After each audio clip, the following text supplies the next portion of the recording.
அஹ் இன்றைய தினம் நமது காரல் மார்க்ஸ் அவர்களுடைய பிறந்த தினம். அதை முன்னிட்டு தான் இன்னைக்கு ஸ்பேஸ் வந்து சோசலிச பின்னணியில் தாராள பொருளாதார கொள்கைங்கிற தலைப்புல இன்னைக்கு விவாதிக்க இருக்கிறோம். இன்னைக்கு வந்து மருத்துவச்சிகள் தினம்ங்கிறத இதை கொண்டாடுறாங்க. அதாவது மருத்துவச்சின்னா முன்னால வந்து அதாவது பேறுகாலத்தை பார்க்கக்கூடிய கிராமங்கள்ல முன்னால பேறுகாலத்தை பார்க்கக்கூடிய ஒரு நபர்களாக மருத்துவச்சிகள் இருந்தார்கள். அவர்கள் மருத்துவம் படிக்கவில்லை என்றாலும் அதனுடைய ஒரு பாரம்பரிய அறிவின் காரணமாக அதை செஞ்சு வந்தாங்க. இப்போ வந்து அதை மருத்துவச்சிங்கிற ஒரு இதை வந்து இன்னைக்கு வந்து பேர்காலத்துக்கு உதவக்கூடிய ஒரு நர்ஸையுமே அதற்கு கீழே கொண்டு அதை அதை அதை அளிக்கக்கூடிய விஷயங்களாக இது பேசப்படுற அந்த அதை அதை அதை ரிலேட்டடா அவங்க மீன் பண்றாங்கிற மாதிரி அதை இப்ப கொண்டாடிக்கிட்டு இருக்கிறாங்க.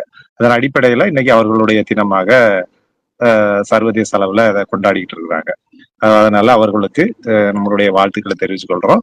ரெண்டாவது, நேற்றைய தினம் ஒரு மிகப்பெரிய ஒரு ஒரு நமது காமராஜர் திடல்ல வந்து மிகப்பெரிய ஒரு பொதுக்கூட்டம் நடைபெற்றது. நமது அரசியலமைப்பை பாதுகாப்போங்கிற இதுல வரலாறு காணாத அளவுல மிகப்பெரிய ஒரு கூட்டம், நமது தோழர்கள் எல்லாம் கூடி மிகப்பெரிய ஒரு கூட்டத்தை வெற்றிகரமாக முடித்திருக்கிறோம். அந்த வகையில அதை மிக சிறப்பாக நடத்திய நமது மாநில தலைவர் செல்வ பிறந்தகை அவர்களுக்கு நமது ராஜீவ்காந்தி பஞ்சாயத்து சங்கம் சார்பாக நன்றியை தெரிவித்துக் கொள்கிறோம். நேற்றைய தினம்தான் நமது திருநெல்வேலி கிழக்கு மாவட்டத்தினுடைய முன்னாள் திருநெல்வேலி கிழக்கு மாவட்டத்தினுடைய மாவட்ட தலைவர், அன்பிற்கும் மரியாதைக்கும் உரிய பாசமிகு தலைவர் KPK ஜெயக்குமார் அவர்களுடைய நேற்றைய தினம்தான் மறைந்த தினம். அவர்கள் வந்து மர்மமான முறையில் கொலை செய்யப்பட்டு 1 வருட காலம் ஆகிறது. நமது இந்த நம்மை ஆளுகின்ற திமுக அரசு எவ்வித நடவடிக்கையும் எடுக்காமல் அதை மெத்தன போக்கு காட்டிக் கொண்டிருக்கிறது. அதை தீவிரமாக விசாரிக்காமல் அதை கிடப்பில் போட்டுக் கொண்டிருக்கிறது என்றுதான் நாம் இந்த நேரத்தில் நாம் அதை சொல்ல வேண்டியிருக்கிறது. எந்தவித விசாரணையுமே முறையாக செய்யப்படவில்லை. காங்கிரஸ் தோழர்களை மட்டுமே விசாரிக்கப்படுகிறார்கள் ஒழிய வெளியே உள்ள நபர்களை யாரையுமே விசாரிக்கப்படாமல் ஒன்லி காங்கிரஸ் தோழர்களை, காங்கிரஸ் கட்சிக்காரர்களை அடிக்கடி கூப்பிட்டு விசாரணை வளையத்திற்குள் கொண்டு வந்து அவர்களை மட்டுமே விசாரிக்கக்கூடிய ஒரு போக்கை பார்க்கிறோம். இது மிகவும் கண்டிக்கத்தக்கது. கொலையாளிகளை தேடி கண்டுபிடிக்க வேண்டுமே தவிர காங்கிரஸ்காரர்களை, அதுவும் காங்கிரஸ் தோழர்களை சித்திரவதை செய்யக்கூடிய வகையில் தான் இவர்களுடைய விசாரணை இருக்கிறதே வெளியே இது வந்து திமுக அரசுக்கு இது ஒரு கேவலமான விஷயமாகத்தான் நான் பார்க்கிறோம். 1 வருட காலம் எந்தவித முன்னேற்றமும் இல்லாமல், முறையாக எந்தவித விசாரணையும் செய்யாமல் அவர்களுடைய இதை தட்டி கழிக்கக்கூடிய வகையில் செயல்படுகிறார்கள். இதை நாம் வன்மையாக கண்டிக்கிறோம். ராஜீவ்காந்தி பஞ்சாயத்து சங்கத்தின் சார்பாகவும் இதை நாங்கள் மிக மிக வன்மையாக கண்டிக்கிறோம். இதை அவர்கள் முறையாக இந்த விசாரணையை செய்யப்பட வேண்டும். முறையாக விசாரித்து வந்த முன்னால விசாரித்து வந்த நமது உலகமால் அவங்க இதற்கு முன்னால் விசாரித்த CBCID இன்ஸ்பெக்டரையும் மாற்றி இப்ப புதிதாக இன்ஸ்பெக்டர் அவர்களை நியமனம் செய்திருக்கிறார்கள்.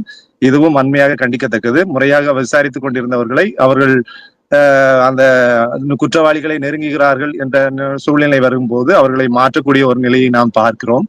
இதெல்லாம் மிகவும் கண்டிக்கத்தக்கது. இதோட நமது தலைப்புக்கு வருவோம். டேனியல் சார், நம்ம பேராசிரியருக்கு போன் அடிச்சு லைட்டா பேசிருங்க. சோசலிச பின்னணியில் தாராள பொருளாதார கொள்கைங்கிற தலைப்புல இன்னைக்கு விவாதிக்க இருக்கிறோம். நமது சுதந்திரம் அடைந்த உடனே பாத்துட்டீங்கன்னா நமது முதல் பாசமிகு பாரத பிரதமர் பண்டித ஜவஹர்லால் நேரு அவர்கள் உலகத்திற்கே முன்மாதிரியாக ஒரு பொருளாதார கொள்கையை அமல் செய்தார்கள். கலப்பு பொருளாதாரம்ங்கிற சித்தாந்தத்தின் அடிப்படையில் அந்த பொருளாதார கொள்கை அமைக்கப்பட்டிருந்தது. அந்த பொருளாதார கொள்கையை பொறுத்தவரையில்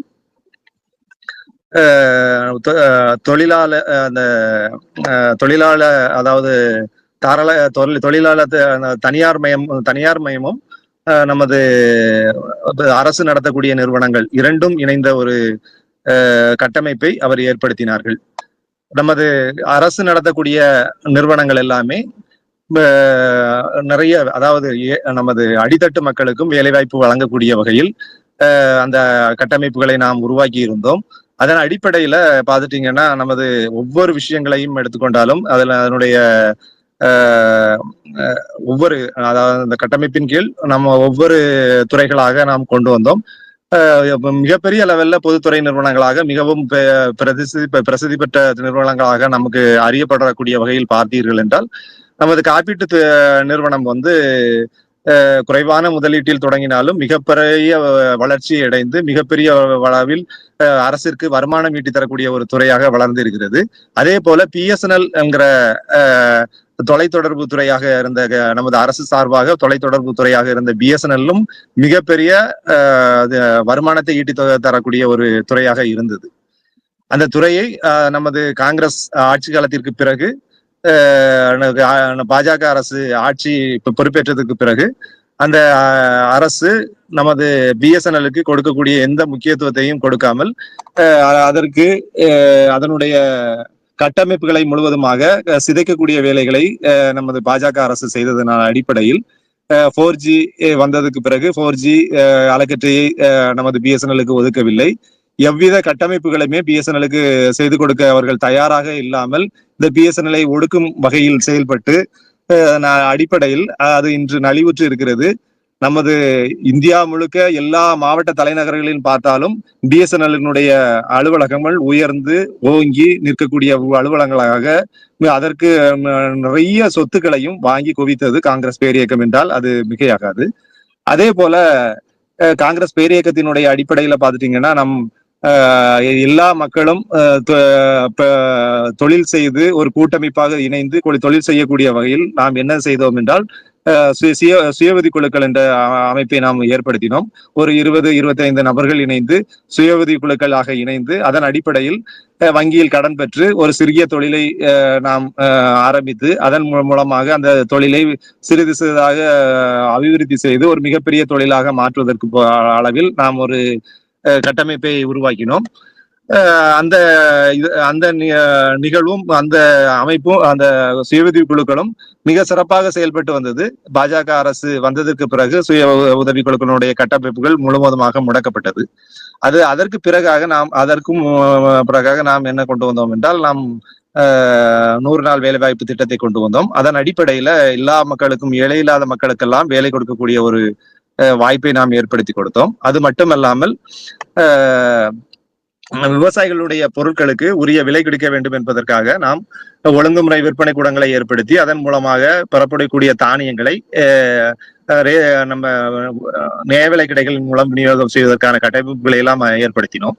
இப்படி ஒவ்வொரு விஷயங்களிலும் நம்ம மக்களினுடைய நலன் சார்ந்து பொதுத்துறை நிறுவனங்கள் செயல்படக்கூடிய வகையில் நம்மளுடைய கட்டமைப்புகளை நாம் உருவாக்கி வந்தோம். இதுதான் நமது காங்கிரசினுடைய மிகப்பெரிய சாதனையாகவும் இருக்கிறது. அந்த சாதனைகளை இன்றைக்கு வேதனைகளாக மாற்றுவதுதான் பாஜகவினுடைய வேலையாக இருக்கிறது. 100 நாள் வேலை திட்டத்திற்கான பட்ஜெட் ஒதுக்கீடுகளை முழுவதுமாக குறைக்கிறது. அது மட்டுமல்லாமல் மாநிலங்களுக்கு அந்த நிதி ஒதுக்கீடை முறையாக அனுப்பாமல் காலம் தாழ்த்தி அவர்களை மிக மோசமான ஒரு சூழ்நிலைக்கு உருவாக்குவது. அது மட்டுமல்லாமல் அந்த திட்டம் செயல்படுவதை முழுவதுமாக தடுக்கும் வகையில எப்படி செயல்படுகிறார்கள் என்றால், வேலை இருக்கக்கூடிய நேரத்தில் அந்த பணங்களை ஒதுக்குவது. அதன் அடிப்படையில் இந்த மாநில அரசுகளும் தாந்தோன்றித்தனமாக அந்த பணத்தை இருப்பு வைத்து வேலை இல்லாத நேரங்களில் வேலை கொடுக்கக்கூடிய மனம் இல்லாமல் அந்த மாநில அரசுகளும் உடனடியாக அந்த வேலையை கட்டாயப்படுத்தி அந்த மக்களுக்கு கொடுத்து, அதாவது இப்போது தமிழகத்தை பொறுத்தவரையில நமது அக்டோபரிலிருந்து ஜனவரி வரை மழை பெய்யக்கூடிய நாட்கள். அந்த நேரத்தில் இவர்கள் அதிகமான வேலைகளை கொடுப்பார்கள். அந்த விவசாயிகளுடைய வேலைகள் அதிகமாக இருக்கக்கூடிய நேரத்தில் இந்த வேலைகளை கொடுத்து இந்த விவசாயிகளும் பிள்ளையும் சிரமப்படுத்தி அந்த வேலை குடிக்கக்கூடிய மக்களுக்கு அந்த வேலையை முறையாக பயன்படுத்த முடியாமல் வேலை இல்லாத நாட்களில் இவர்களுக்கு வேலை கொடுக்காமல் இந்த மாநில அரசுகளும் இந்த திட்டங்களை சிதைத்து வருகிறது. அந்த வகையில் மாநில அரசுகள் மீதும் தவறு இருக்கிறது. இப்படி இந்த சோசியலிச கொள்கைகளை முறையாக மக்களுக்கு பயன்படுத்த முடியாத வகையில் இந்த திட்டங்களை எல்லாம் சிதைக்கக்கூடிய வகையில் மத்திய மாநில அரசுகள் இது கேவலமான விஷயங்களை பண்ணிக்கிட்டு இருக்கிறாங்க. அதே போல வங்கிகளும் நாம் பொது உடைமையாக்கினோம். வங்கிகள் முன்னால ஒரு பணக்காரர்கள் பயன்படுத்தக்கூடிய ஒரு நிறுவனங்களாக இருந்தது. அதன் அடிப்படையில நமது காங்கிரஸ் பேரியக்கம் ஆட்சி பொறுப்பேற்றது பிறகு நம்ம காங்கிரஸ் பேரியக்கம் ஆட்சி காலத்துல நமது இந்திரா காந்தி அவர்களுடைய ஆட்சி காலத்துல வங்கிகள் அனைத்தும் நாட்டுடைமையாக்கப்பட்டு அனைத்து மக்களும் வங்கியை பயன்படுத்தி கடன் பெற்று குறைவான வட்டியில் கடன் பெற்று நிறைவாக வாழ்வதற்கான வழியையும் ஏழை மக்களும் பயன்படுத்தக்கூடிய ஒரு நிறுவனமாக வங்கியை நாம் உருவாக்கி கொடுத்தோம். இப்படி ஒவ்வொரு விஷயங்களையும் நாம் உருவாக்கி கொடுத்தோம். நமது சிறப்பு விருந்தினர் அவர்கள் வருகை தந்து விட்டார்கள். நம்ம சிறப்பு விருந்தினர் அவர்களை உரையாற்ற உங்களை அன்புடன் அழைக்கிறோம்.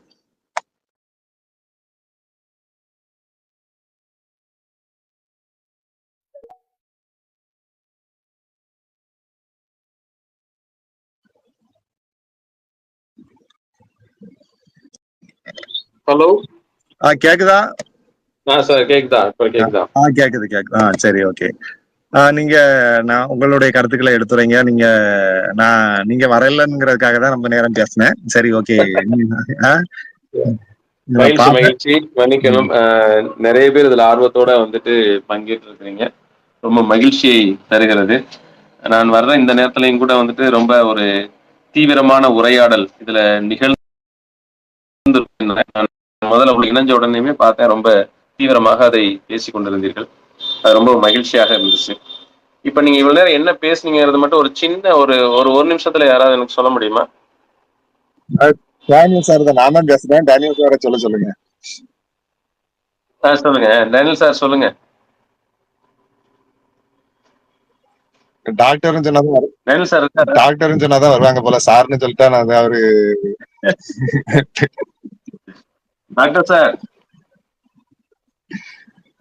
சார் அவர் பணியில இருக்காரு போல. சரி, ஓகே. சரி, ஓகே ஓகே ஓகே ஓகே. நம்ம இல்ல, நம்ம கட்டமைப்புகள் இந்த மாதிரிலாம் பண்ணணுங்கிறது தான். நம்ம ஒவ்வொரு விஷயங்களும் வங்கிகளை நம்ம பொது உடைமையா வச்சிருந்தோம். இப்படி நிறைய விஷயங்கள் நம்ம அது கேட்ட எங்க வயசு வங்கிய பொது உடைமை சொன்னீங்க. அதுக்கு முன்னாடி 1/4 மணி நேரம் என்ன பேசிட்டு இருந்தீங்க? 100 நாள் திட்டங்களை கொண்டு வந்திருந்தோம். மாதிரி வங்கிகள் வங்கிகள் சொல்லிட்டோம். வேற ஒரு விஷயமா சொன்னேன்னு அப்படி ஒவ்வொரு விஷயம். சரி, நல்லது. மகிழ்ச்சி.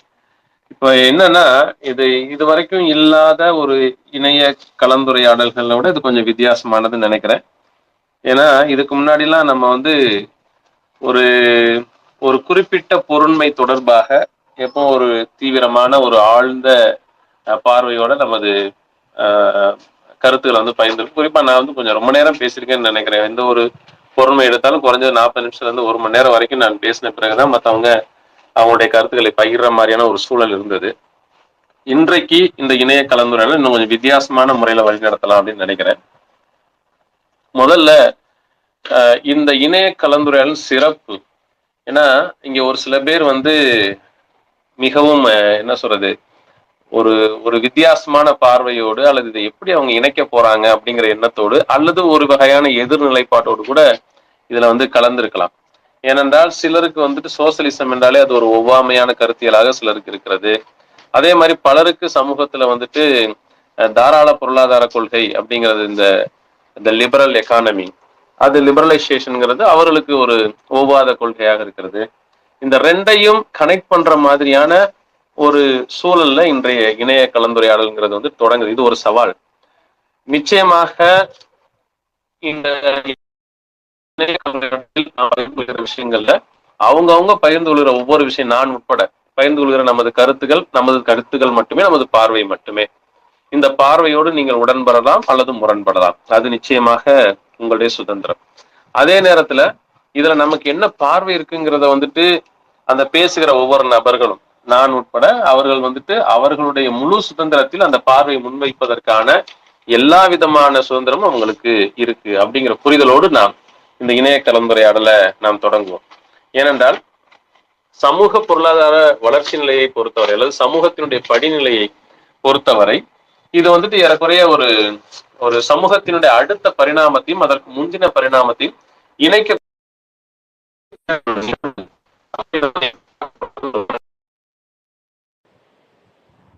சார் நீங்க பேசுறது கிளியரா கேட்கல. வந்து முன்னிட்டு வாய்ஸ் பிரேக் ஆகுது சார். கொஞ்சம் டவர் இல்ல இடத்துல இருந்தீங்கன்னா நல்லா இருக்கும். ஐயோ, நான் இந்த இடத்த விட்டு வேற எங்கேயுமே போக முடியாது. எனக்கு நல்லா தான் டவர் இருக்குது. ஒரே ஒரு பாயிண்ட் மட்டும் தான் குறைவா இருக்குன்னு நினைக்கிறேன். இப்ப நல்லா இருக்கு. நல்லாதான் கேக்குதா? Okay okay. ஒரே ஒரு மகிழ்ச்சியான விஷயம் என்ன அப்படின்னா, அல்லது நாம் எந்த பின்னணியிலிருந்து இதை நாம் தொடங்குகிறோம் அப்படிங்கறத வந்து நம்ம புரிஞ்சுக்கிட்டோம்னா இது இன்னும் ரொம்ப இந்த இந்த உரையாடலுடைய முக்கியத்துவம் என்னங்கிறது நமக்கு வந்துட்டு புரியும். என்னன்னா, நீங்க நல்லா யோசிச்சு பாருங்க. இன்றைய அரசியல் சூழல்ல நம்ம நிறைய வந்து இணைய கலந்துரையாடல் நடத்திட்டு இருக்கோம். காங்கிரசின் சார்பாக இந்த இணைய கலந்துரையாடல் பொதுவாக ஏற்பாடு செய்யப்படுகின்றன. அதே நேரத்துல நாம் அரசமைப்பு ரீதியாக அல்லது அரசமைப்பு சட்டத்தினுடைய எதிரிகளாக இருக்கிறவர்கள் என்று நம்மால் விமர்சிக்கப்படக்கூடிய அவர்களது கைகளிலே இன்றைக்கு அரசாங்கம் இருக்கக்கூடிய சூழல்ல, ஒன்றிய அரசு இன்றைக்கு இந்திய அரசே அவர்களுடைய கைகளில் இருக்கக்கூடிய சூழல்ல காங்கிரஸ் இத்தகைய இணைய கலந்துரையாடல்களை முன்னெடுக்கிறது. பொதுவா நிறைய இணைய கலந்துரையாடல்களை முன்னெடுக்கிறது. இதுல அடிப்படையான வித்தியாசம், பொதுவா ஒவ்வொரு விஷயத்திலையும் நமக்கு ஒரு ஒத்த பார்வை இருக்கும் அல்லது சின்ன மாற்று கருத்து இருக்கும், அப்படிதான் இருக்கும். இதுல அடிப்படையான வித்தியாசம் என்ன அப்படின்னா, மார்க்சினுடைய பிறந்த நாளை கொண்டாடுகிற மனநிலையோடு நாம் இன்றைக்கு இந்த இணைய கலந்துரையாடலை தொடங்குகிறோம். ஒரு சோசியலிச பின்னணியில் புதிய பொருளாதார கொள்கை என்கிற அந்த ஒரு பார்வையோடு நாம் இந்த இணைய கலந்துரையாடலை நடத்துகிறோம். ஆனால் நமது எதிர்வரிசையில் இருக்கக்கூடியவர்கள் அல்லது அரசமைப்பு சட்ட எதிரிகளாக நாம் அறிவித்திருக்கக்கூடியவர்கள், அவர்கள் ஒருபோதும் மார்க்ஸை கொண்டாட போவதில்லை, கொண்டாடவே மாட்டார்கள். அவர்களை பொறுத்தவரை மார்க்ஸ் ஒரு மிகப்பெரிய எதிரி. மார்க்ஸ் நமக்கு நண்பனாக தெரிகிறார், அவர்களுக்கு எதிரியாக தெரிகிறார். இப்ப இந்த அடிப்படையான இந்த நுட்பமான ஒரு வித்தியாசத்தை நாம இங்க புரிந்து கொள்ள வேண்டும். இந்த சூழல்ல தான் இந்த இணைய கலந்துரையாடல் நடக்கிறது. இதுல நமது அதாவது அரசமைப்பு சட்டத்தினுடைய முகவுரை, பிரியாம்பிள் என்று நாம் சொல்லுகிறோம் இல்லையா, அந்த பிரியாம்பிள்ல சோசலிஸ்டிக் என்கிற வார்த்தை இடம்பெறுகிறது. இது ரொம்ப ஒரு முக்கியமான ஒரு விஷயம். இந்த சோசலிஸ்டிக் என்கிற வார்த்தை இதற்கு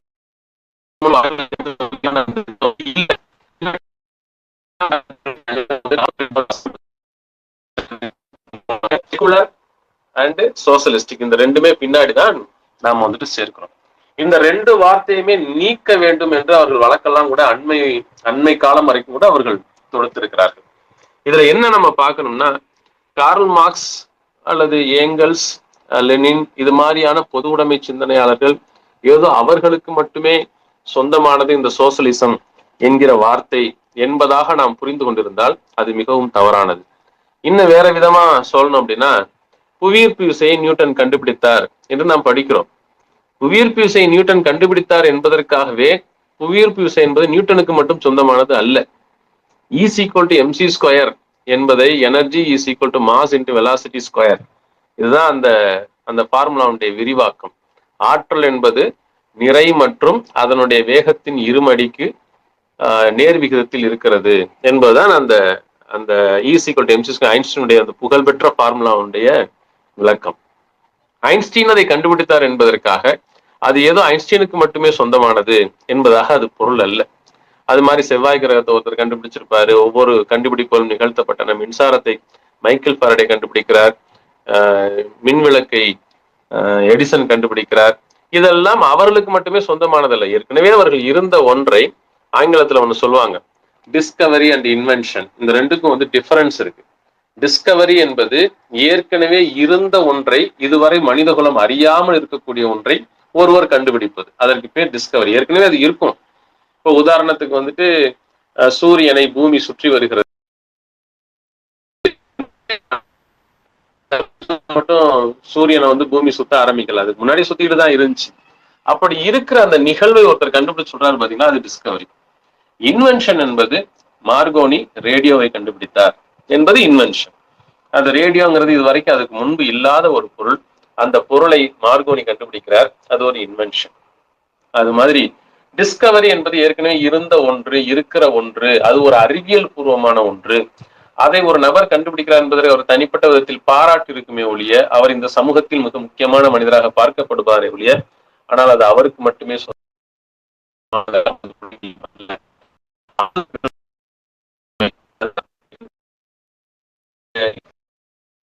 அந்த வகையில் சோசலிசம் என்பது உண்மையில் சமூக பார்வையில் அது என்ன, அது ரொம்ப முக்கியமானது. சோசலிசம் என்பது E=mc² மாதிரி, புவியீர்ப்பு விசை மாதிரி, அது சமூக அறிவியலின் ஓர் கண்டுபிடிப்பு, ஒரு டிஸ்கவரி. அது அப்ப சமூக அறிவியல் வந்துட்டு எப்படி வளருது? சமூக அறிவியல்ல அமீபாவுல தொடங்கி அப்படியே பின்னாடி கொஞ்சம் கொஞ்சமா வந்துட்டு ஒவ்வொரு உயிரினமாக பரிணமித்து கடைசியாக மனிதன் வந்தான் என்பது பரிணாம வளர்ச்சியினுடைய கோட்பாடு. அதுக்கு முன்னாடி தாவரங்கள், செடி கொடிகள், இதெல்லாம் வேற ஒரு கோட்பாடு. நம்ம அதுக்குள்ள போகல. ஆனால் நமக்கு தெரியும் இந்த தட்பவெப்ப சூழலும் இன்னும் மற்ற பல விஷயங்களும் உயிர்களின் தோற்றத்தில் மிக முக்கிய பங்கு வகிக்கிறது என்பது ஒரு அறிவியல். அந்த வகையில மனிதன் தோன்றிய பிறகு சமூகம் என்பது வளரத் தொடங்குகிறது. அந்த சமூகத்திற்கு வரலாற்றின்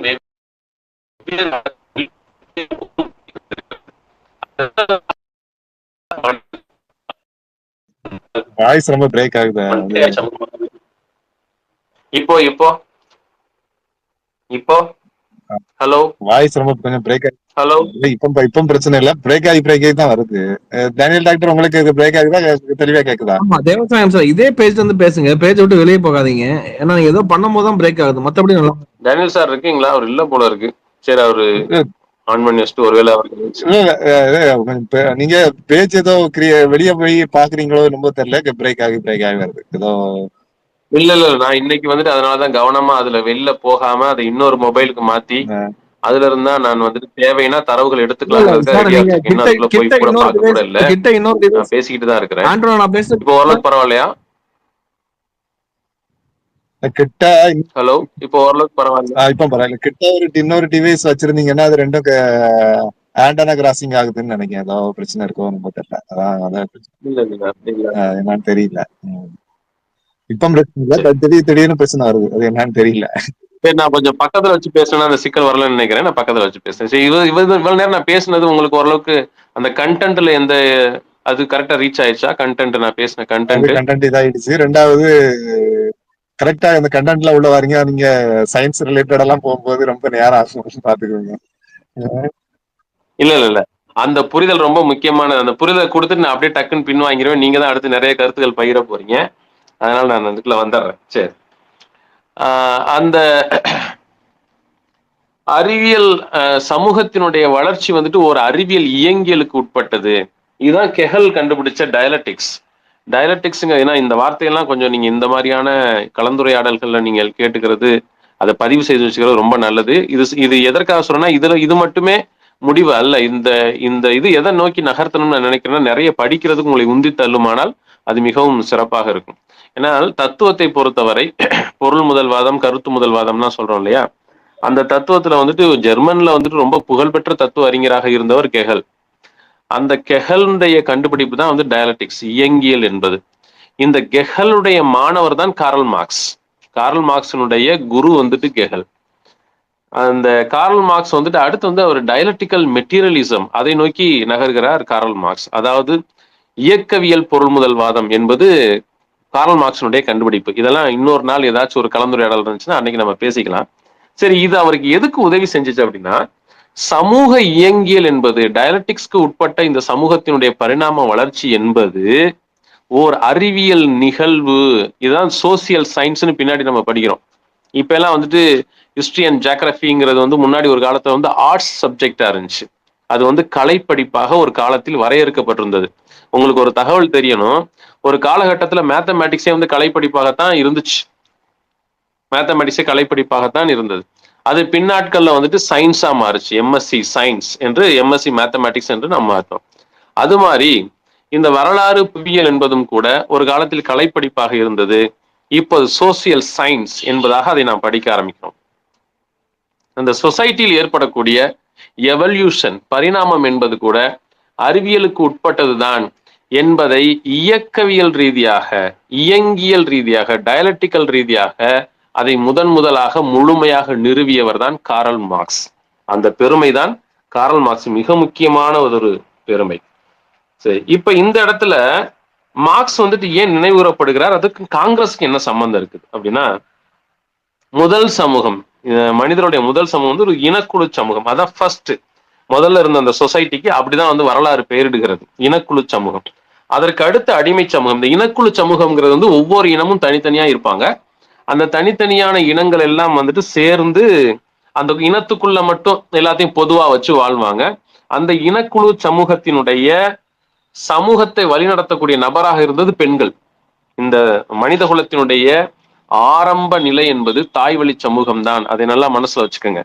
அந்த இனக்குழு சமூகம் அடுத்த அடிமை சமூகம். ஒரு இனம் இன்னொரு இனத்தை அடிமைப்படுத்தி, அல்லது ஒரு இனத்துக்குள்ளேயே சில நபர்கள் தங்களுடைய அதிகாரத்தை வைத்துக் கொண்டு சிலரை அடிமைப்படுத்தி, அப்படி வந்ததான் அடுத்து அடிமை சமூகம். இந்த அடிமை சமூகத்துக்கு அடுத்த பரிணாம வளர்ச்சி நிலப்பிரபுத்துவ சமூகம். அதாவது இந்த சூடோ ஃபியூடலிஸ்டிக் என்று சொல்வார்கள். அந்த ஃபியூடலிஸ்டிக் சமூகம்ங்கிறது அடுத்த நிலையான சமூகம். இந்த நிலப்பிரபுத்துவ சமூகத்தினுடைய அடுத்த, இந்த நிலப்பிரபுத்துவ சமூகத்தினுடைய நல்லா எளிமையா புரிஞ்சுக்கணும்னா, இப்ப எங்க சைட்லாம் ஜமீன்தார்களுடைய நிலங்கள்னு சொல்லிட்டு நிறைய இருக்கு. உங்க சைட்லயும் இருக்கும்னு நான் நினைக்கிறேன். திருநெல்வேலி பக்கம்லாம் இருக்கான்னு தெரியல. ஜமீன்கள், தமிழ்நாடே ஜமீன்களாக பிரிக்கப்படும் ஜமீன்தார்கள் என்று நாம் சொல்றோமே. இந்த ஜமீன்தாரி அந்த நில உடைமை சமூகம், இதுக்கு பேர் தான் நிலப்பிரபுத்துவ சமூகம். நிலங்களுக்கு ஒரு பெரிய அளவில் இருக்கும். அதுக்கு ஒரே ஒருத்தன் சொந்தக்காரனா இருப்பான். அந்த ஒரே ஒரு சொந்தக்காரனுக்கு கீழே நிறைய அடிமைகள் அந்த நிலத்துல வேலை செய்வாங்க. அதுல இருந்து அவங்களுக்கு வேணுங்கிற சாப்பாடு, பொருள் இது மட்டும் கிடைக்கும். அவங்க வேலை செஞ்சுக்கிட்டே இருக்கணும். இதுதான் இந்த நிலப்பிரபுத்துவ சமூகத்தினுடைய அடுத்த கட்டமாக வளர்ந்ததுதான் முதலாளித்துவ சமூகம். இந்த முதலாளித்துவ சமூகம் அது நமக்கு தெரியும், அது எப்படி இருக்குங்கிறது. இந்த முதலாளித்துவ சமூகத்தின் அடுத்த நிலை சோசலிசம். இந்த சோசலிசத்தினுடைய பாதிப்பு, குறிப்பாக பிரித்தானியா சோசலிசத்தினுடைய ஃபேபியல் சோசலிசம் என்று அதை சொல்வார். அந்த சோசலிசத்தினுடைய பாதிப்பு விவசாயம் சார். இன்னொரு டிவைஸ் பேசுறது கேட்காது. விவசாயம் சார், நான் பேசுறது கேக்குதா உங்களுக்கு? இன்னொரு மொபைல் கிட்ட கொண்டு வந்தீங்க அப்படின்னா அது சிக்னல் சார். அது கிட்டவே இல்ல. ரைட் கண்டினியூ பண்ணுங்க. பண்டித ஜவஹர்லால் நேரு நவீன இந்தியாவின் சிற்பி என்று அவரை பொதுவாக சொல்லுவோம். நேருவை பற்றி நாம் படிப்பதற்கு நிறைய இருக்கிறது, அவரை பற்றி தெரிந்து கொள்வதற்கு நிறைய இருக்கிறது. குறிப்பாக நேருடைய உலக சரித்திரம். ஆண்டோ சார், இதை ஒரு விண்ணப்பமாகவே கூட உங்கள்கிட்ட வைக்கிறேன். நேருடைய உலக சரித்திரம் தொடர்பாக ஒரு நாள் இந்த மாதிரி இணைய கருத்தரங்கத்தை ஏற்பாடு செய்யுங்க. அதுல பேசுவதற்கு நிறைய இன்ட்ரெஸ்டிங்கான விஷயங்கள் இருக்கு. ரொம்ப நம்ம கேட்பதற்கே ரொம்ப ஆர்வம் ஊட்டக்கூடிய பல விஷயங்கள் அதுல இருக்கு. நேருவுக்கு இருந்த அந்த உலக அளவிலான ஒரு பார்வை, அவருக்கு இருந்த அந்த எக்ஸ்போசர், இந்த வேர்ல்டு எக்ஸ்போசர், அதான் நேருவை எதை நோக்கி நகர்த்துது அப்படின்னா சோசலிசத்தினுடைய தன்மை என்ன, அது எவ்வளவு சிறப்பானது என்பதை நேருவை உணர வைக்கிறது. ஆனால் நேரு இருந்த காலகட்டத்துல இந்தியா ஒரு முழுமையான ஒரு முதலாளித்துவ நாடாக இல்லை. ஈவன் பிரிட்டிஷ்காரர்கள் இங்க இருந்தப்ப கூட இங்க இருந்து நிறைய அவங்க நிறைய பொருள்களை எல்லாம் எடுத்துட்டு போன அந்த காலகட்டத்தில் இருந்த ஒரு பொருளாதார சூழல் கூட ஒரு முழுமையான ஒரு முதலாளித்துவ பொருளாதார சூழல் கிடையாது. இந்த முதலாளித்துவ பொருளாதார சூழல்ங்கிறது எப்போ வருதுன்னா மன்மோகன் சிங் காலத்துலதான் அது மிகச்சிறப்பாக முதலாளித்துவ சூழலாக பரிணாம வளர்ச்சி அடைகிறது. அதுக்கு முன்னாடி இது ஏறக்குறைய என்ன நிலப்பிரபுத்துவ சூழல்ல தான் இருந்துச்சு. சமூகத்தின் முந்தின படிநிலையில தான் இந்தியா இருந்துகிட்டு இருந்துச்சு. நீங்க அப்ப பாக்கலாம், இந்த பக்கம் புதுக்கோட்டை மன்னர் இருந்தாரு, அந்த பக்கம் உங்க பக்கம் அந்த எட்டயபுரம் அந்த சைடுல இருந்த மன்னர்கள் இருந்தாங்க. அவங்களுக்கு மானியங்கள் இருந்தன, அவர்களுக்கு நிலங்கள் இருந்தன, அவர்களுடைய இதுல ஆட்கள் வேலை செஞ்சுட்டு இருந்தாங்க. இது ஒரு விதமான ஒரு முழுமையாக முதலாளித்துவ நிலையை எட்டாத, அதே நேரத்தில் முக்காவாசி நிலப்பிரபுத்துவ கூரை கொண்ட ஒரு சமூகமாக இது இருந்துச்சு. அப்படி இருந்த சூழல்ல நேருடைய சிறப்பே அதுதான். ஆக்சுவலி ஒரு சோசியல் சயின்ஸ்ல சமூகம் அடுத்து எந்த நிலையை நோக்கி போகும் அப்படின்னா முதலாளித்துவ படிநிலையை நோக்கி தான் போகும். அதான் இயங்கியல். ஆனால் நேரு அப்பொழுதே கனவு காண்கிறார், அவர் சோசலிசத்தை நோக்கி இந்தியாவை நகர்த்தி விட வேண்டும். ஏன்னா சோசலிசத்தினுடைய உன்னத கொள்கைகள் நேருவுக்கு தெரியும். நேரு அதை புரிஞ்சுக்கிட்டதுனாலதான் சோசலிச கோட்பாடுகளை அறிவிக்கிறார். மிக்சர்டு எக்கானமி, அந்த கலப்பு பொருளாதாரம் என்பது நீங்க நல்லா கவனிக்கணும். உலகத்தினுடைய முதலாளித்துவ நாடுகள்ல கலப்பு பொருளாதாரங்கிறது கிடையாது. அங்க தனியார் மயம் தான். எல்லாமே எல்லா நிறுவனங்களுமே தனியாருக்கு உட்பட்டதாக இருக்கும். மிக முக்கியமான துறைகள், பாதுகாப்புத்துறை, அயலுறவுத்துறை, இந்த மாதிரியான துறைகள் இருக்கு பாத்தீங்களா. இது மட்டும்தான் வந்துட்டு இது மணி, இந்த ரிசர்வ் பேங்க் செக்டார்ஸ்ல கூட அந்த மணியை தீர்மானிக்கக்கூடியது. இது மட்டும்தான் அரசாங்கத்திட்ட இருக்கும். மீதி அத்தனை துறைகளுமே தனியார்ட்ட தான் இருக்கும். இதுதான் வந்துட்டு அங்க இருக்கக்கூடிய ஏற்பாடு. ஆனால் நேரு ஒரு கலப்பு பொருளாதார கொள்கையை கொண்டு வருகிறார். அதாவது அப்போதைக்கு வந்துட்டு சோவியத் ரஷ்யாவில் வந்து 1917 புரட்சி ஏற்பட்டு லெனினுடைய தலைமையில் ஆட்சி அமைந்து 1924 லெனின் மறைந்த பிறகு ஸ்டாலின் பொறுப்பேற்கிறார். ஸ்டாலின் பொறுப்பேற்ற அந்த காலகட்டத்தில் தான் 5 ஆண்டு திட்டங்கள், முதலாக உலகத்திலேயே 5 ஆண்டு திட்டங்களை அறிமுகப்படுத்தியவர்கள் ரஷ்யர்கள் தான். அது குறிப்பா வந்துட்டு ஸ்டாலின் பீரியட்ல தான் அந்த 5 ஆண்டு திட்டங்கள் வந்துட்டு அறிமுகப்படுத்தப்பட்டுச்சு. ஒவ்வொரு 5 ஆண்டுலையும் மிகப்பெரிய வளர்ச்சியை வந்துட்டு ரஷ்யா எட்டி பிடிச்சிச்சு. அதற்கு முன்பு ஜார் ஆட்சி காலத்தில் ஒரு நிலப்பிரபுத்துவ சமூகமாக இருந்த ரஷ்யா, ஏறக்குறைய ஏழ்மையின் பிடியில் இருந்த ரஷ்யா, சோசலிச ரஷ்யாவாக மாறிய பிறகு அது USSR அப்படிங்கிறது யுனைடெட் சோவியத் சோசலிஸ்ட் ருஷ்யா. இதுதான் அதனுடைய Soviet socialist Russia, United Soviet socialist Russia. அந்த சோசலிசம்ங்கிற அந்த கொள்கை தான் ரஷ்யாவை ஒரு மிக முக்கியமான ஒரு படிநிலைக்கு வந்துட்டு உந்தி தள்ளியது. சோசலிச கொள்கையின் கீழ் அல்லது சோசலிச சமூக பின்னணியின் கீழ், அந்த அரசியல் கொள்கையின் கீழ் மக்கள் அனைவரும் சேர்ந்து நாட்டிற்காக உழைத்தார்கள். அப்படியே அவர்களுடைய மூளையில உதிச்ச திட்டம் தான் வந்துட்டு 5 ஆண்டு திட்டங்கள். இந்த 5 ஆண்டு திட்டங்களின் காரணமாக 1945 அவங்களுக்கு தெரியும், 2ஆம் உலகப் போர் வந்துட்டு பீக்ல இருந்த அந்த பீரியட், 39ல இருந்து 45 வரைக்கும் 2ஆம் உலகப் போர் நடக்குது.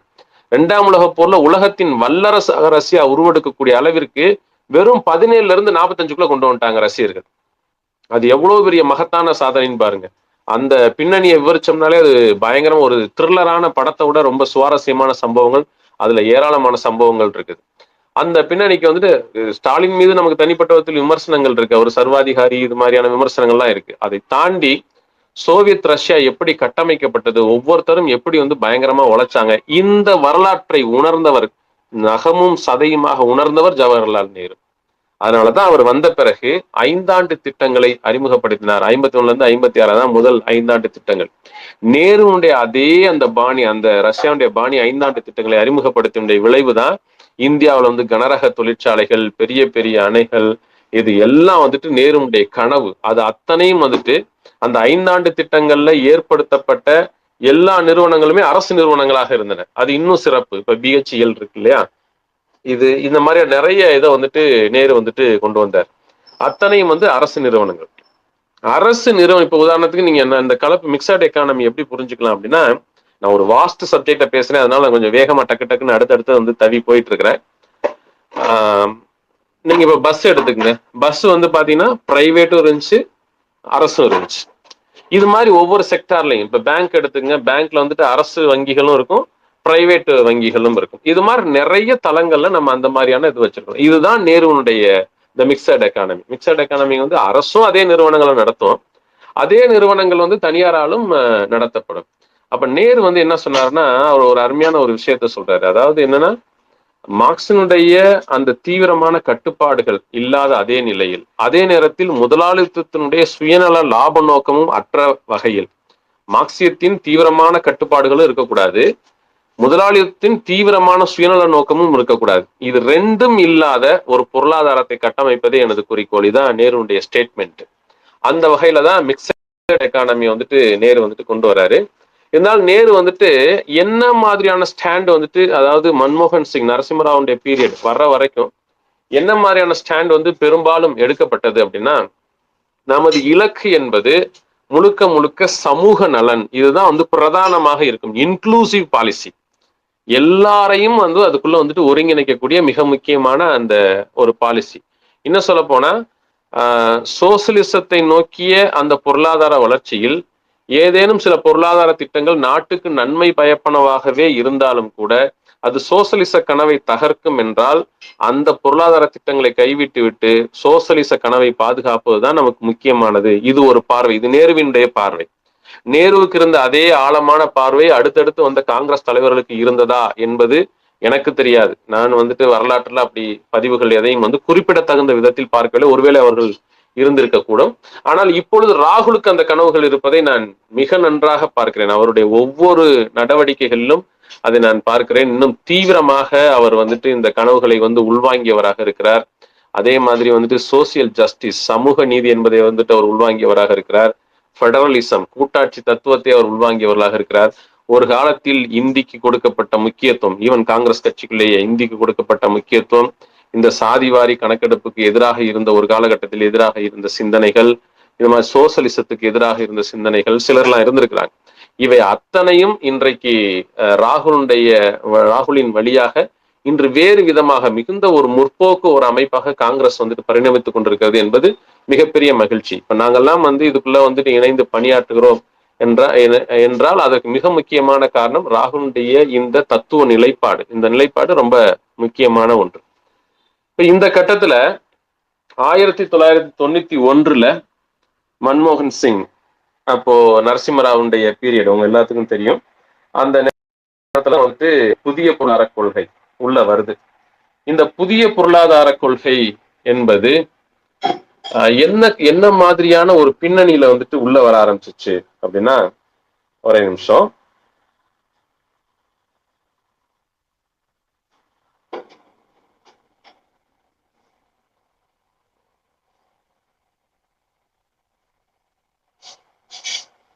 அதுக்கு முன்னாடி, ஹலோ, நான் பேசுறது கேக்குதா? கேக்குது கேக்குது கேக்குது. Okay okay okay.